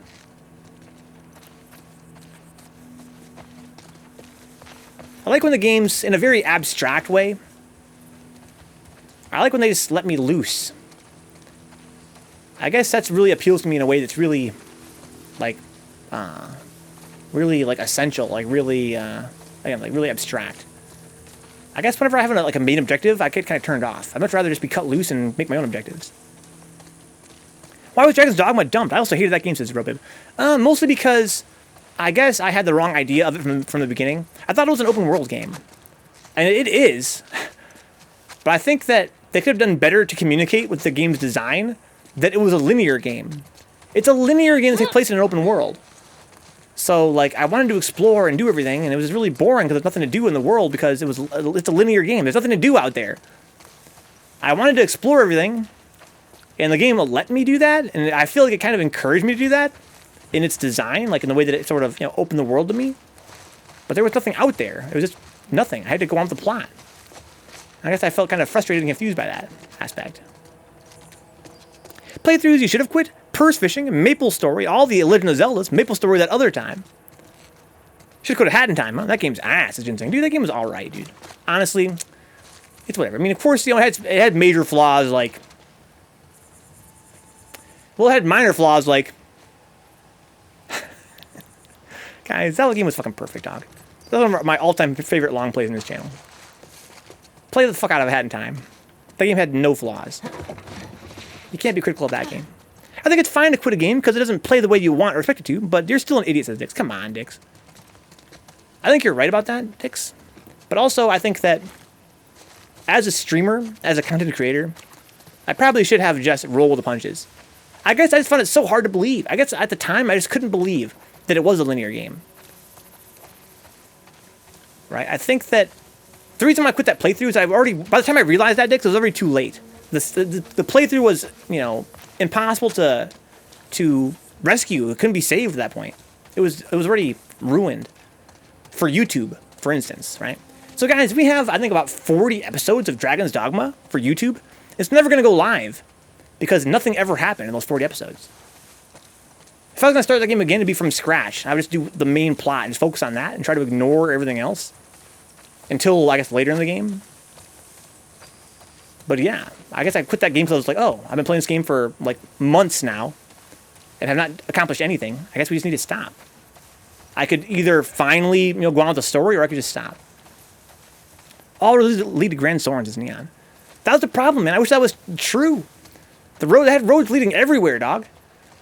The plot was, again, very linear, which makes sense. It's not unusual in an open world game even. But the problem was that there was nothing to do in the open world. It was a big, massive space. It was like a big stage, right? Like, they had this bizarre idea for an open world game design where they were like, the world is a stage. We're going to make a big world, and then things will play out in that world, right? Like, cutscenes and chapters and stuff will play out in it. But until they do, there will be nothing there. Right? Like, imagine Uncharted. A very linear game, right? But you could explore the whole world from the start. But nothing ever happens out there until you get the plot to where it's supposed to happen there. I don't know, it just was weird. They should have just not let me go. Like, if there's nothing there, they shouldn't let me go. Weird. Anyway, that's one of the few long plays we actually quit in this channel. Because I just sound like, what Something keeps bugging me. What's that, Dina? Talk to me, Why girl. didn't they kill you and Tommy when they had the chance? I don't know. I don't know. That is weird, wasn't it? It seems reckless. Maybe they're dumb. That's what I think. Maybe. Oh, it's more JRPG dialogue here. What? Talk to me, girl. Could be that you just weren't who they were looking for. So they let you go. Yeah, well, they did beat the shit out of us. The one guy, Jordan, kicked my face in. Yeah, but why do you think that they didn't finish It the... doesn't matter. They fucked up. So I guess they're trying to convey, an idea here that maybe they're not totally bad, right? They don't want to kill me because they're trying to avoid killing in general, which is more than Ellie does. When the road splits, be doubly sure of which will lead you to your destination. Because the other way leads to nothing, says Dix. The one in the TV That's pretty station? deep, Dix. That's pretty deep. And very true of, Was she the one... very true of Dragon Dogma. They She fucked up, the one Robin, with that's what I'm the saying. No. Should have killed my ass. Only thing I remember about her was the sound of her crying over that sadistic fuck's face when I sliced him open. The game's... How do you want to handle her? Find out what she knows. Find out where the others are. Go from there. You gonna ask her why they did it? Yeah. Yeah, I guess, maybe. I don't really care why they did it, to be honest. Speaking of dumb, says Ginseng, we had a customer call us today to complain that a soup we made her was too hot. Nothing new. What are the chances he No, Robib, did no. stuff that you don't know about? Hi. He wasn't very big on sharing. No, Ginseng, no way, dude. I wonder what Tommy's I making can't of believe all that. this. I don't want to live in that world if that's true. Is that a Probably spider know more hanging? about all the people Joel crossed. Oh, it's just, it's a bug frozen in the air. That's kind of funny. Chill those soups, Ginseng. Don't be rude to the Robib. Too hot? Too hot? They called you up on the phone to complain about being too hot? It was worth calling you about? They couldn't wait for it to cool down? What the fuck? Food is hot when it gets cooked. It's been that way for fucking literally thousands of years. Tens of thousands of years, probably. You gotta wait for it to cool if you want it to be cool. What the fuck? How stupid, says Dix. Huh? Everything you make is superb. That's true, Dix. Honestly, that's true. They called us. They didn't think about putting it in the fridge or anything. In the fucking fridge? Just take the fucking lid off and let it cool down for like 5 fucking minutes. It's soup. It don't take long.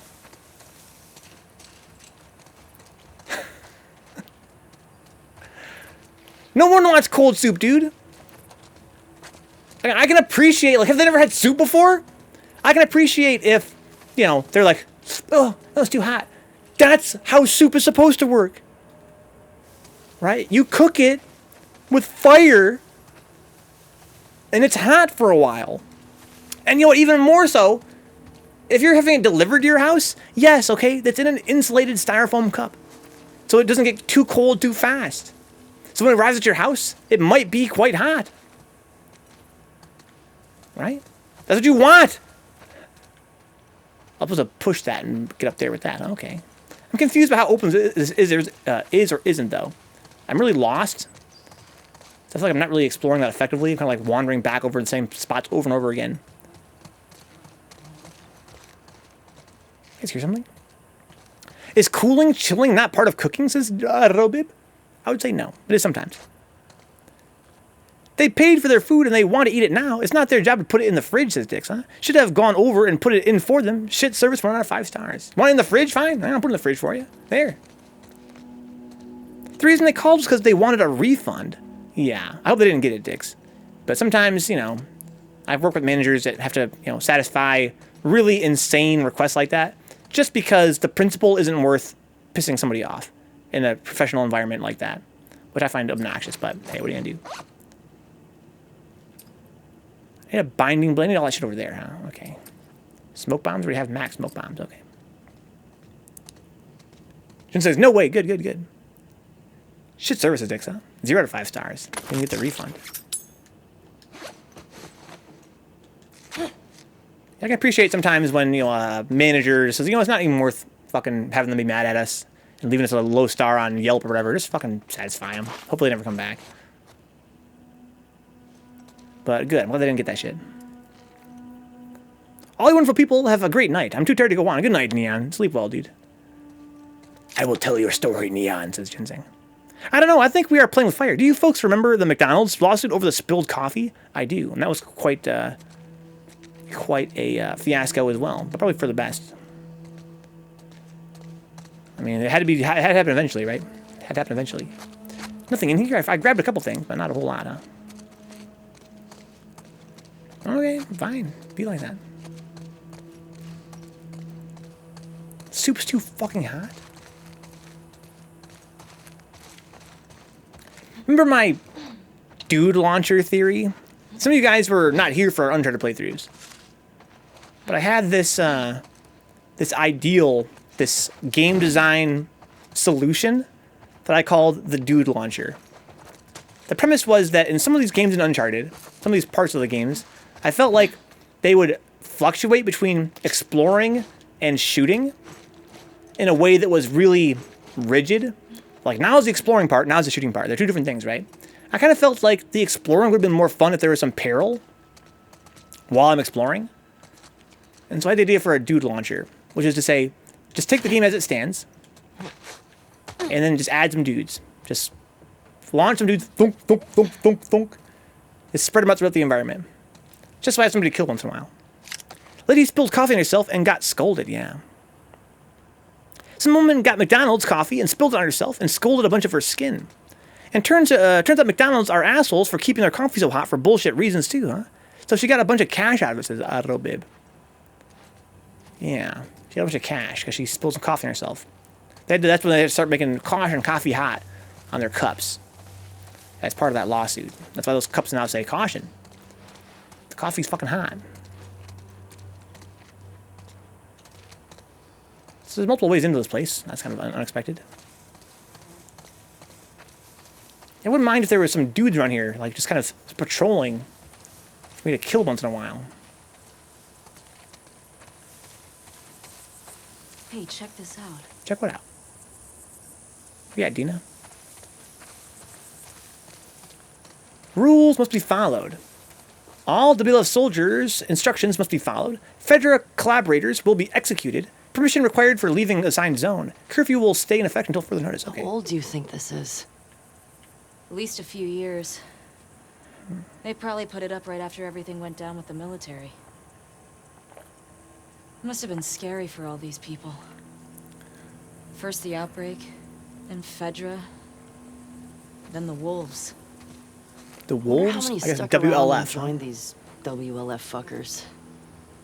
Good question. Okay.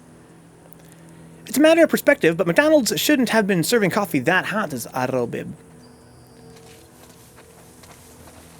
I mean, maybe you're right. Maybe you're right. If the coffee is hot enough to give you third-degree burns, something's up, says Dix. Okay, I'm not a coffee drinker, so I don't really know. Take your guys' word for it. For some bullshit assembly line type logic, says Arobib. Was it bashful? I'm trying to see, Doc.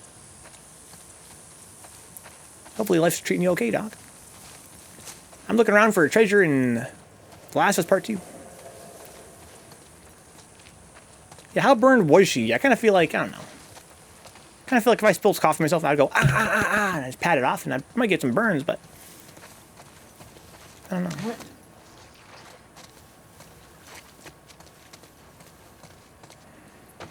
So, I think I'm supposed to go over here, or at least, I don't know. I can go over here, we know that much. That fucking horse is dead, guys. Holy fuck.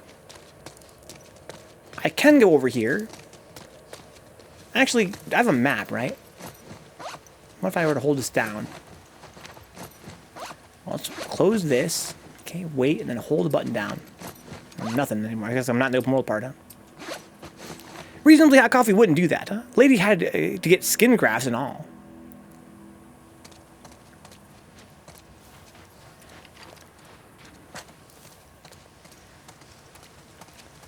Did she have to get skin grafts, though? It's all part of her fucking conspiracy, dicks. Like when guys like fucking, they're like, oh, I got into a fucking car accident. It's like 0 miles per hour. They come into fucking court with a fucking neck brace and shit. You know what I'm talking about? Like, I don't know. A liquid to be that hot in a cup. And then to... Have I been inside here yet? Looks like no. It wasn't just hot, but dangerously hot. McDonald's corporate policy was to serve it at a temperature that could cause serious burns in seconds. Miss Liebeck's injuries were far from frivolous.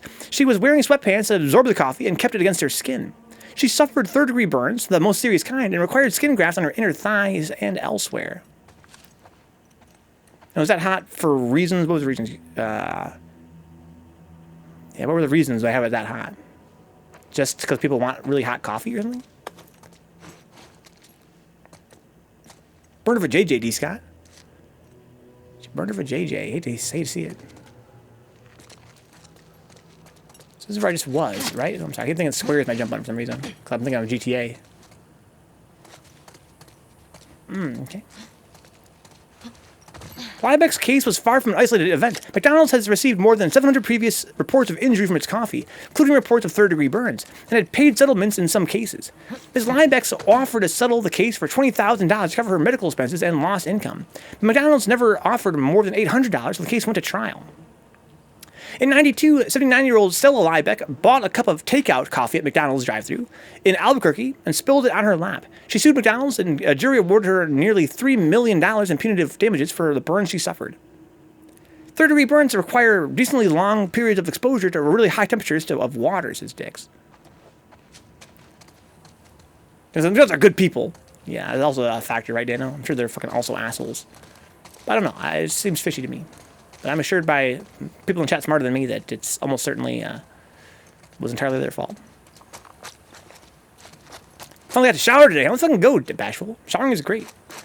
I think that showering is underrated for, if you're, let's say, unemployed, otherwise not getting out much. It can be very tempting to sort of skip the shower, but I think it can make you feel quite depressed. Yeah, I think it's like a micro discomfort. You know, being smelly or otherwise, like, not feeling fresh can definitely affect your mood, I think.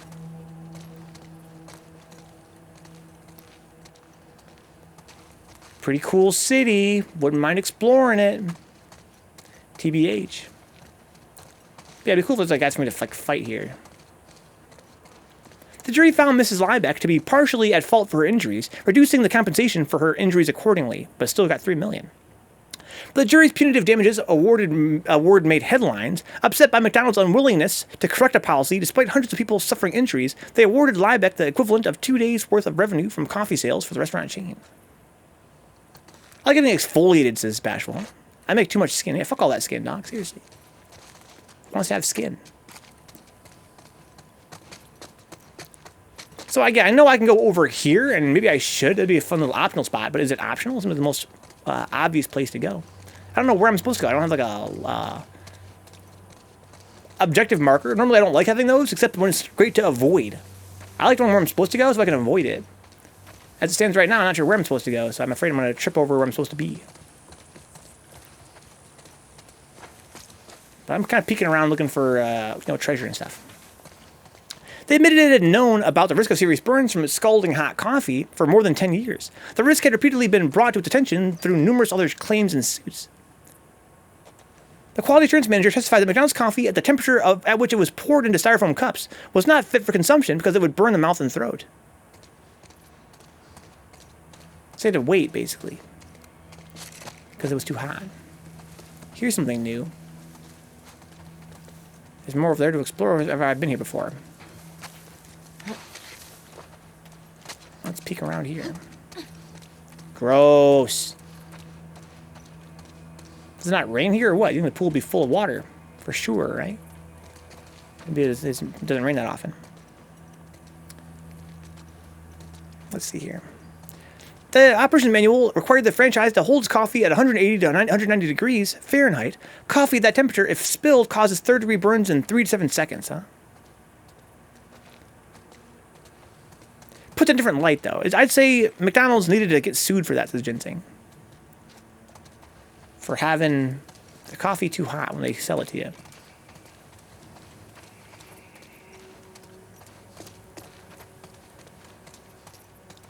Can I go inside the water? I can. It's not very deep. Gross. How about Marco Polo? That was a meme from Uncharted. I need to find out what happened to their grandkids, says Dano, huh? I get 3rd-degree burns for 3 mils, says Ginseng. It's just a paragraph left. Oh my god, Dick, but you're right. Honestly, you're right. It's a paragraph left. Pool rules. Shower before entering. Oops. No food or drink in the pool. Oops. No glass items. Oops. No running. Oops. Do not swim if you are ill. No pets. No diving. No diving? Come on. So I can go that way, looks like. So that's where I'm supposed to go, I think. Let's go back in that case and check out that, that other spot. Wow. It's pretty cool. A very dense environment. It's a shame it's not like anything cool to find. Oh, hey. Now we're talking. Sorry for the spam, but I couldn't stand Vencabot bootlicking for McDonald's like that, huh? I had to bring the facts. I'm still not convinced. I'm still a McDonald's bootlicker, dude, to be honest. I mean, it's not like... I don't know. I think it should be legal to buy really hot liquid. And then I think it's also fair to expect that person not to spill it on themselves. But I don't know. Maybe, I don't know, maybe it's illegal to sell really hot liquid. If it was more about the whole people lying for lawsuits, and also bootlicking is his fetish, that's true as well, Dix. VB on the McDonald's payroll? I wish, Dano. Fucking Nick D. Vencabot? Yeah, I mean... The coffee was pretty hot. It sounds to me like that was the story. The coffee's pretty hot. In fact, so hot that you could even scold yourself and, you know, it's gonna get a 3rd-degree burn in mere seconds of it being in contact with your body. That's pretty hot. Probably more hot than it needed to be, to say the very least. Likewise, I agree that, you know, if you get burned, I don't know. I guess I feel like when you spill, if someone hands you a cup with some liquid in it, and you paid for that cup, knowing what it was, and you spilled it on yourself, I kind of feel like at a certain point you have to consider your own responsibility in that. Like, it's not as though the employee was like, oops, and spilled it on you. As long as the asbestos stays in the wall, it's not bad, right? This is Arrobib. Oh, shit. Well, that's a little bit different. Because when you put asbestos in your wall, then it gets sold to the next guy. Oh, I tripped over fucking... Oh my god! It scared the fuck out of me! The dude launcher! The dude launcher! Oh my god. Yeah. Shit. Oh, my heart's racing. Same. I got dude launched. Okay, well, that's fun. Yeah, fuck that window, dude, seriously. I wonder if he came when he heard the window get smashed. Be right back, can't stop eating the wall chips. No, Dano, please. Don't eat all the wall chips, save some for the rest of us, dude. Save some for the rest of us. There's a baseball bat, okay, that's handy dandy. Here's some stuff to finally craft and upgrade for my baseball bat as well, I guess, huh? Why would they call them chips if you weren't supposed to eat them, says Dix, huh? Who else loves baklava? I do. TJ Guys Own, I do. Welcome aboard, dog. How could you not? So now I can, I think, craft an upgrade for my bat. It's like a tutorial here, I think. So, press this. Oh, no, I actually need... Oh, I need a lot more. I need more tape to make a full roll of tape. This requires... a melee weapon, binding blade, and a melee weapon. I have the weapon. I need the blade and the binding. Okay. Also, it repairs my my bat, so I have to kind of like not use it. I have to use it some, but not all the way to be as efficient as possible, right? I have to like use it a little bit.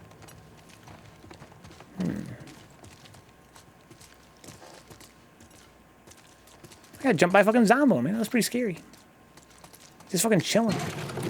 How come I can't just be like, brains? Brains. So I know where they're at in advance. That's what I'd do if I was a zombie. Just to be fucking courteous. Brains. I'm hungry for, you know. So I'm full on ammo finally. That's the thing that can happen. That's kind of annoying, which means I have to use this gun now. So I've got full ammo, so it only holds 12 total. Once I hit 12, I gotta use it, so I can pick up more shit. What are my thoughts on Red Dead Redemption 2? I haven't played it, dude. I tried to play it a little bit, and I found the controls to be quite wonky. I think that's maybe by design to make it more realistic, or otherwise harder to control for, like, gunfights. I don't know. I found it quite clunky and a little bit boring in that respect. But I never played it extensively. Maybe if I played it, I'd like it more. I never liked those halfy toilet walls. What was a toilet wall, Bashful?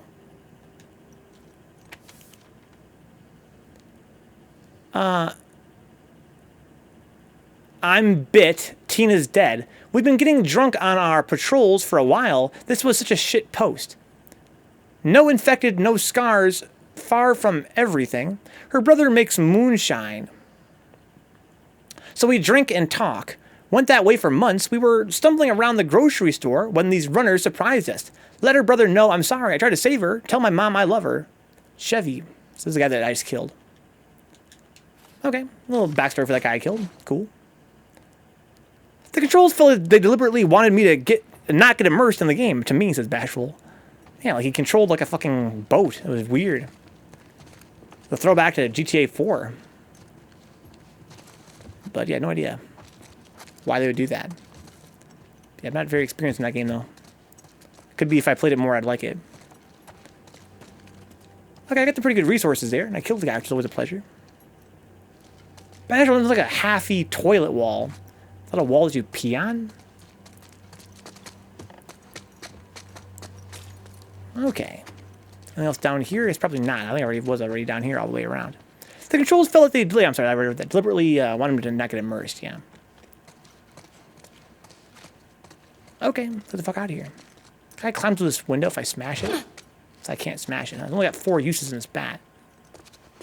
It's like any walls of dicks, huh? That's what I was thinking. Do you feel Ellie controls better than Red Dead guy? Yeah.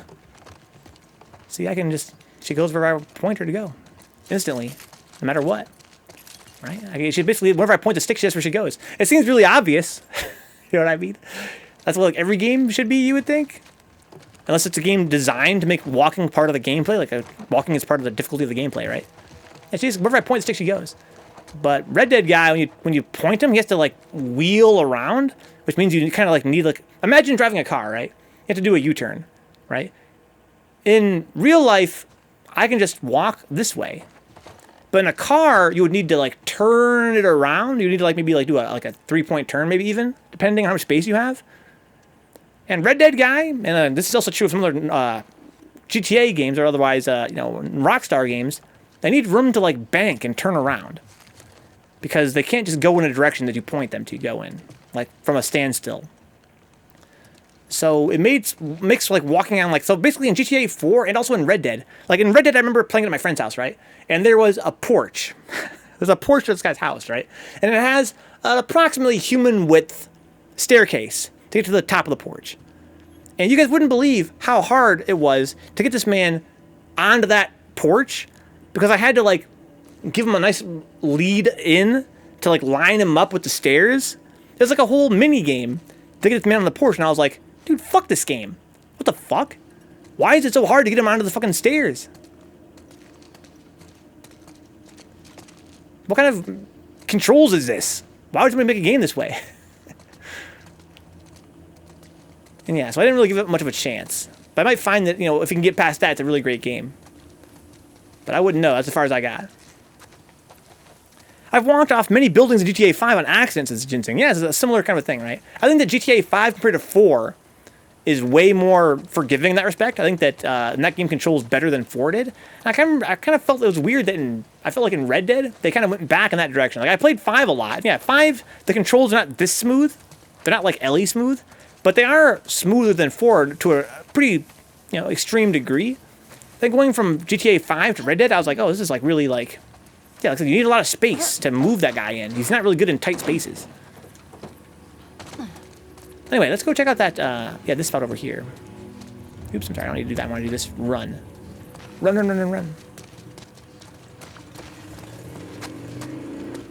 There's like a little window up here I can climb into if I push like a garbage. I'm supposed to push this over here and climb it.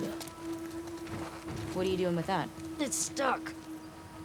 Hey, maybe try getting it off the curb. Weird. Yeah, that's a new mechanic. It was stuck. I had to get off the curb, I guess. Didn't really have to. Now what are you gonna do with it? I'll be back in a sec. Spider-Man I'll shit. keep watch. Well, now I know they can fucking launch dudes. So I gotta be more careful. I was taking it for granted that there was gonna be nobody around to fight me. I have a baseball bat, which is great. I gotta use these bullets in this gun so I can get more bullets, which is annoying. Okay, here's more of these skizzers. Fucking skizzers. Here's a note. What does it say? We were robbed last night. It was Jimmy. I hope he acted alone. If you guys are in a rough spot, you can talk to me. I care for you and your son. Now more than ever, we need to be looking out for each other. There are enough criminals running this city. Add a little salt and some water to these, and it's almost tastes like the real thing. It's not much, but hopefully it'll help. Get you to the next drop-off, at least. Raoul. I kind of like the way this game's story is told through these notes, because I think that it allows me to get a sense of, you know, this world's past without breaking the gameplay up too much, compared to like a cutscene. Or even like, I kind of feel like in other games, sometimes the audio logs and whatnot, they kind of go on for too long. I like getting these notes and kind of getting a quick little tidbit of the game's story while I explore. It's like Rage thing. She has like a, basically her eyes adjust to the dark. It's kind of realistic that way. I'm not sure if it adds a lot to the game or not, but it's a little something, something.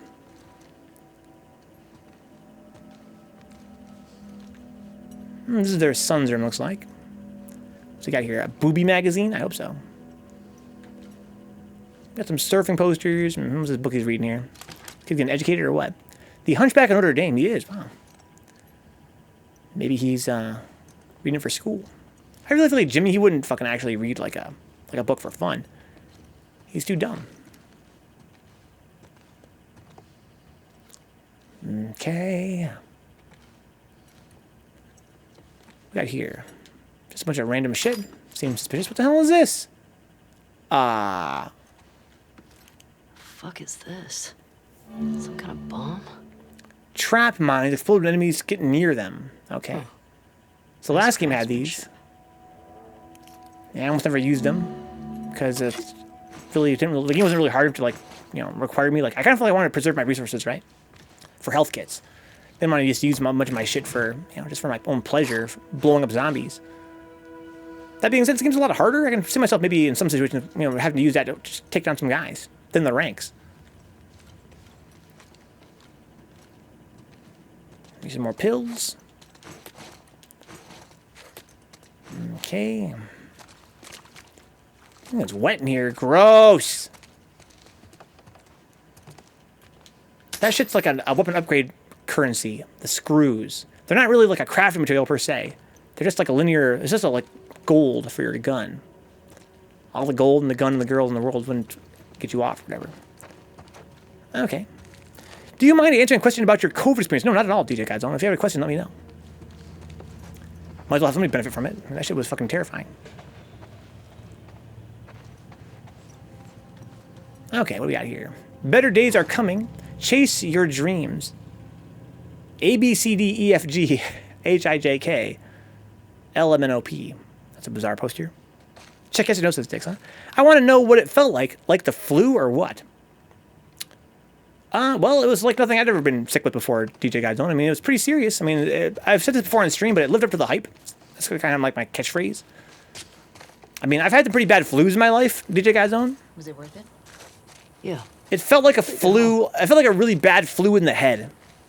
Like, in terms of, like, the fever and the sniffling and stuff, it felt like a really, really bad flu. But that wasn't really, like, what made it COVID, right? The thing that really shocked me, DJ Godzone, was the physical weakness and the physical pain. Like, the muscle aches and stuff were really, really, really pronounced. And likewise, the physical fatigue of between the pain and the weakness, not having the strength to walk. And likewise, I think really like the big 1-2 punch of COVID is the fact that your breathing is so labored. Like it's a notorious, you know, the fact that it kind of makes your lung capacity very low, right? Makes breathing very hard. And I think the breathing being hard on its own would not have been as much of a pain because you could just theoretically lay around all day, right? Which you kind of have to. You lay around all day and you basically just sort of could just, you know, breathe. As long as you focus on breathing, it was fine. I mean, it was hard, but it was, you know, you could just kind of lay there and had very, very shallow breaths, but it's enough to survive. But between the shallow breathing, the physical pain, and the weakness, it meant that even walking a couple steps was it required a lot of exertion because of your physical weakness and the pain, right? And by way of it being so exerting, you know, otherwise being, you know, really like, you know, like exhausting to move, it meant that you had to breathe more. So it kind of becomes like a 1-2 punch where walking makes you huff and puff because you're so exhausted and physically, you know, in pain. And then you can't catch your breath because you can't breathe. So what it really ended up being was like, you're laying in bed, dog. You gotta go to the bathroom, right? Tough luck, dude. Because you can't make it to your bathroom and back because it's just too hard for you to stand up. Like I would be like physically weak, like I'd try to stand up and like my legs wouldn't be strong enough to lift the weight of my body. And then even when I was like, let's say I really knuckled down and, you know, tried to get to the bathroom, by the time you're freaking, you know, taken out of your bedroom, you can't, and you just can't make it. That, I think to me, like the COVID experience was sort of typified by the fact, like that feeling of you want to go to the bathroom, but you really can't make it to the bathroom. Like that is, to me, a pretty good microcosm of what it was like to have COVID. Imagine having to go to the bathroom and you can't get out of bed because you're too weak. So then what do? Well, I mean, in my case, I was lucky that, you know, I was able to, you know, get a wheelchair and push myself along. I never had to, let's say, make a mess of myself in terms of my physical waste. But I couldn't shower. It was too, like, literally, like, basically I showered all the way until the point of, like, a week in where I would be in the shower trying to clean myself, and I couldn't lift my hands above my head to, like, wash my hair. And, like, bending down was just too much. I had to cut a shower, like, short because I was so exhausted. And at that point, I stopped taking showers. I was probably like a week in. It's like my 3-week experience. Heard it makes you just exhausted. Yeah, like zero energy. Yeah, not just exhausted, though, guys. How about this? How about this something you don't really hear about COVID? What's up, Matt Jokes? Welcome back. I think I missed you, dog. Dude, it hasn't been long, dog, but it's good to be back. For me, the other thing about COVID that, like, no one warns you about is that because the fever was so high and because you can't leave bed because you're so physically exhausted, it was a 1-2 punch where every single day I was having really, really vivid and frustrating fever dreams. Because you spend all your time in bed. There's nothing else you can do. And you have a really high fever. Those two things combined meant that pretty much all of my time off stream for those, 3 weeks I was gone, was just having really, really bizarre, terrifying, frustrating fever dreams. I'm glad I made it too, man. It's good to be back. Yeah, that's the part nobody tells you about. Also, I think that when people say it's like a flu, or like, like a really bad flu, right? That's fair, but I think that people don't really stress enough how the longevity of it plays in, right? Like, at first, when it first hit me, like the first few days, it was a headache, and it was a fever, I felt sick, I felt weak, and it was ass, right? It was ass. But I think that, when you're having this experience where you're fighting, for your life in terms of like your breathing and you can't move around and all this other stuff, and it's going on for 2 weeks, 2 weeks of not being able to leave your bed, and being in this agony, the longevity becomes a factor as well. Like when you hear 2 weeks, you're like, oh, it's 2 weeks, no big deal, right? But in the first person experience of it, those 2 weeks, it's a very long time to be that sick. It's a very long time to be that sick. If it was not, if it was, 5 days, that'd be one thing. But 2 weeks of that, yeah, it's. I think that again, I think the media doesn't really like convey, you know, how much the longevity is a factor in the experience of it. It was terrible. It was terrifying. It sucked. Put it that way. It sucks. Get vaccinated, guys. You don't want to catch COVID, man. Also, I think that something else that the media doesn't really like play out that much, like on the news, is the fact that people like me, when COVID was first kind of like getting whispered about, it's like, I'm young, I can get sick and survive. I'm not likely to you know, suffer you know, loss of life from this disease. What's 2 weeks? What's 2 weeks? And it struck me that, you know, while I'm sick, 2 weeks is a very long time. 2 weeks is a long time to do you, Dano? The shot's free, I think, right? I mean, I got mine for free. I'm not insured at all. Anyway, basically, my father was also sick with it. Me and my dad got sick at the same time. I'm sure you brought it home to me, right?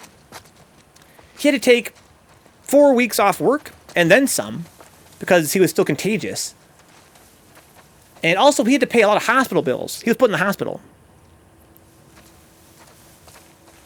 And it struck me that, you know, whether or not you think you can survive it because you're young and strong, it's a lot of it. It's a huge chunk out of your life. It basically it has let's say like it has like collateral damage in your life outside of just how sick you get. It affects your income. It affects all kinds of crazy shit about your life. So don't fucking risk it, guys. Don't get sick. Like, it's not worth it to take all that time off work and, you know, not be able to see people for that long and all kinds of other crazy shit, man. It's butt cheeks. So, I explored the map to my satisfaction now. So, I guess I'm lost, which is fine. We're gonna find our way out here in a minute. But yeah, I did a bunch of exploring and found some treasure, and now I actually don't know where to go. But that's cool. I'd rather not know where to go than only have one place to go.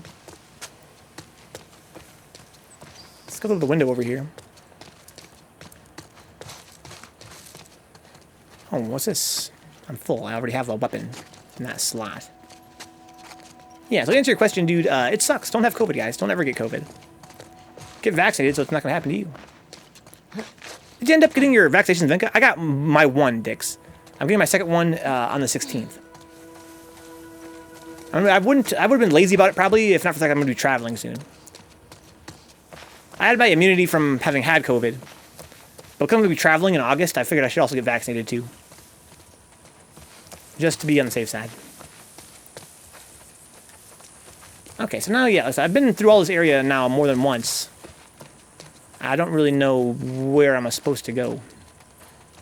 When and where did you get sick, huh? Well, my father brought it home from work. So I got sick here at my house, and he got sick from work.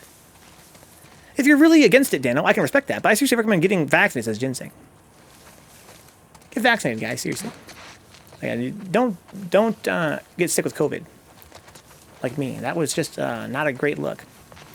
I thought, yeah, like I said, I'm young, I can get sick. It'll be no big deal. And I was wrong. I was super wrong. If I could go back in time, I would say, just get vaccinated, dog. Don't fucking get sick. Like, you have no idea. I would tell myself back then, right? You have no idea how bad it actually is. There's worse things, like, I guess what I'm trying to say is that it being survivable, because you're young and strong, doesn't really convey how much it hurts. Like, suffering for 2 straight weeks, yeah, maybe you're not going to die from it, right? At your age, with your, you know, with your health being what it is. Maybe you're not going to die from it. But I'm telling you, it's not just like having the fucking flu, okay? Like, you don't want to go through that for 2 fucking weeks. Okay, what's over here? It's just this area again, I think. This is where what the grill is, right? Yeah, there's the fucking grill. Alright. So if I hit L3, I think it tells me where I'm supposed to go. Like an objective marker. But, it's just weird that I haven't, like, spotted where I'm supposed to go. This area's not that big. I'm getting a mental map of the area, finally. And it's really not that big. So, like, where am I supposed to go? Joe Rogan said that shit was fun. Gotta eat deer meat and smoke DMT and you good, says Dano, huh? Yeah, it wasn't fun. In fact, you know what else was, I also haven't mentioned this yet, guys, but when I was done being sick of COVID and actually was able to get back on stream after a few weeks, which took a way long time to be that good of health to come on stream, I still couldn't breathe for like 3 weeks.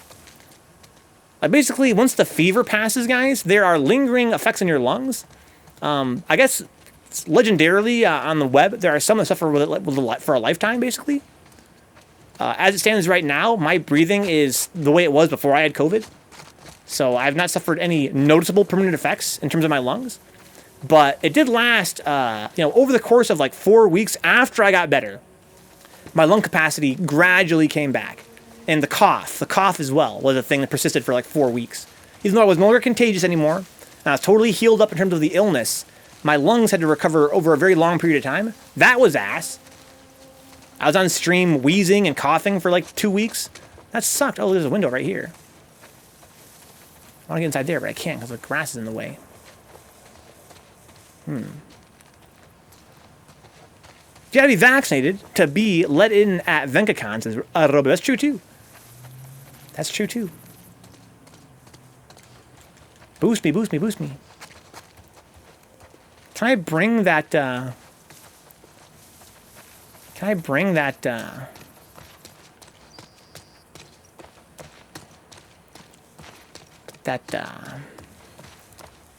dumpster over here? Which month did I start streaming again? You mean after I got sick? Or do you mean in general? Yeah, I was out of commission for what, like... I was out of commission for like 3 weeks or 4 weeks completely. Okay, as far as it goes. Your first stream after recovering. What month was it? I have no recollection, Dan. I'm sorry. My memory's too terrible. I couldn't even tell you what month exactly I got sick. Oh, shit. What the fuck? I gotta get this out of here? I don't think I'm supposed to. Okay, I don't think I can.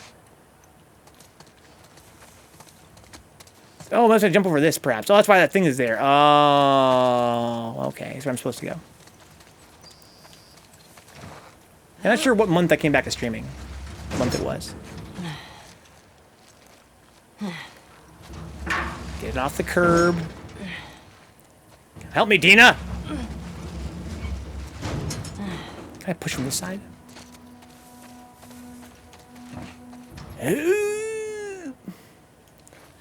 There we go. I'm supposed to put this over here. Hey!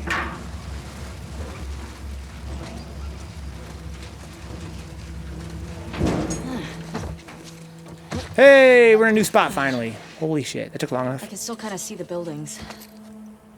How you want to go? So it's kind of like the first game then, right? Like the first game also had parts that were not really open world, but were like a scrounging, like a scavenging section, right? Kind of what we're doing now. You mean that a little bit can carpool for Vencacon? I have fantasies about Vencacon one day, guys. It probably takes a few more years, though. My dream is to have it be in a bus. Like a Vencabot bang bus. But without the banging, just how about like a bus that travels around like Chicago or something? And checks out all the fucking museums and shit? Ooh, that'd be sick. Yush. Nah, I mean, fucking Nathan Drake could have done that. The yum. The Venka boys only ramen, that's what I'm saying, dude. The boys are back in town. Look, we're only ramen. We're playing The Last of Us Part 2, just kind of talking shit and collecting alcohol bottles and rags. Oh shit!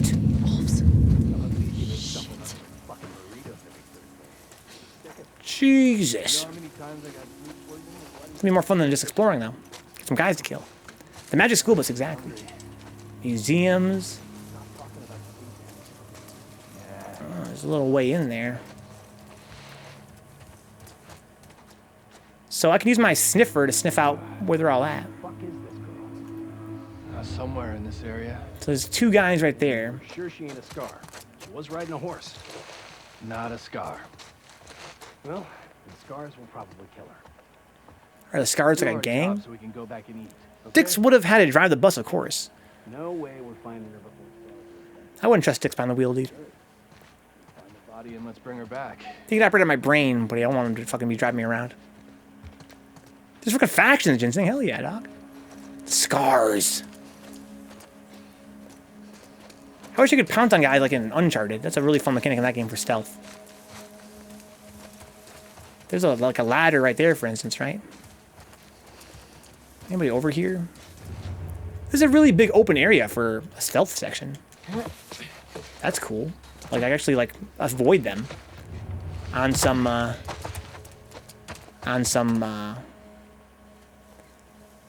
what do they call that in most open world games? They have like a little camp of enemies. Okay, anybody up here keeping watch? Doesn't look like. Oh, there's somebody there. Is there just one guy? Or is there more than one? Just one looks like. Okay. Should I lay prone? Look at my fucking gun sticking out. One word, Connor. I don't know, see, dog. You think I'm visible here, Connor? I feel like I might be visible here. I don't feel very stealthy. He doesn't see me. I don't see nobody down there either. So I think probably probably kill this guy without too much trouble.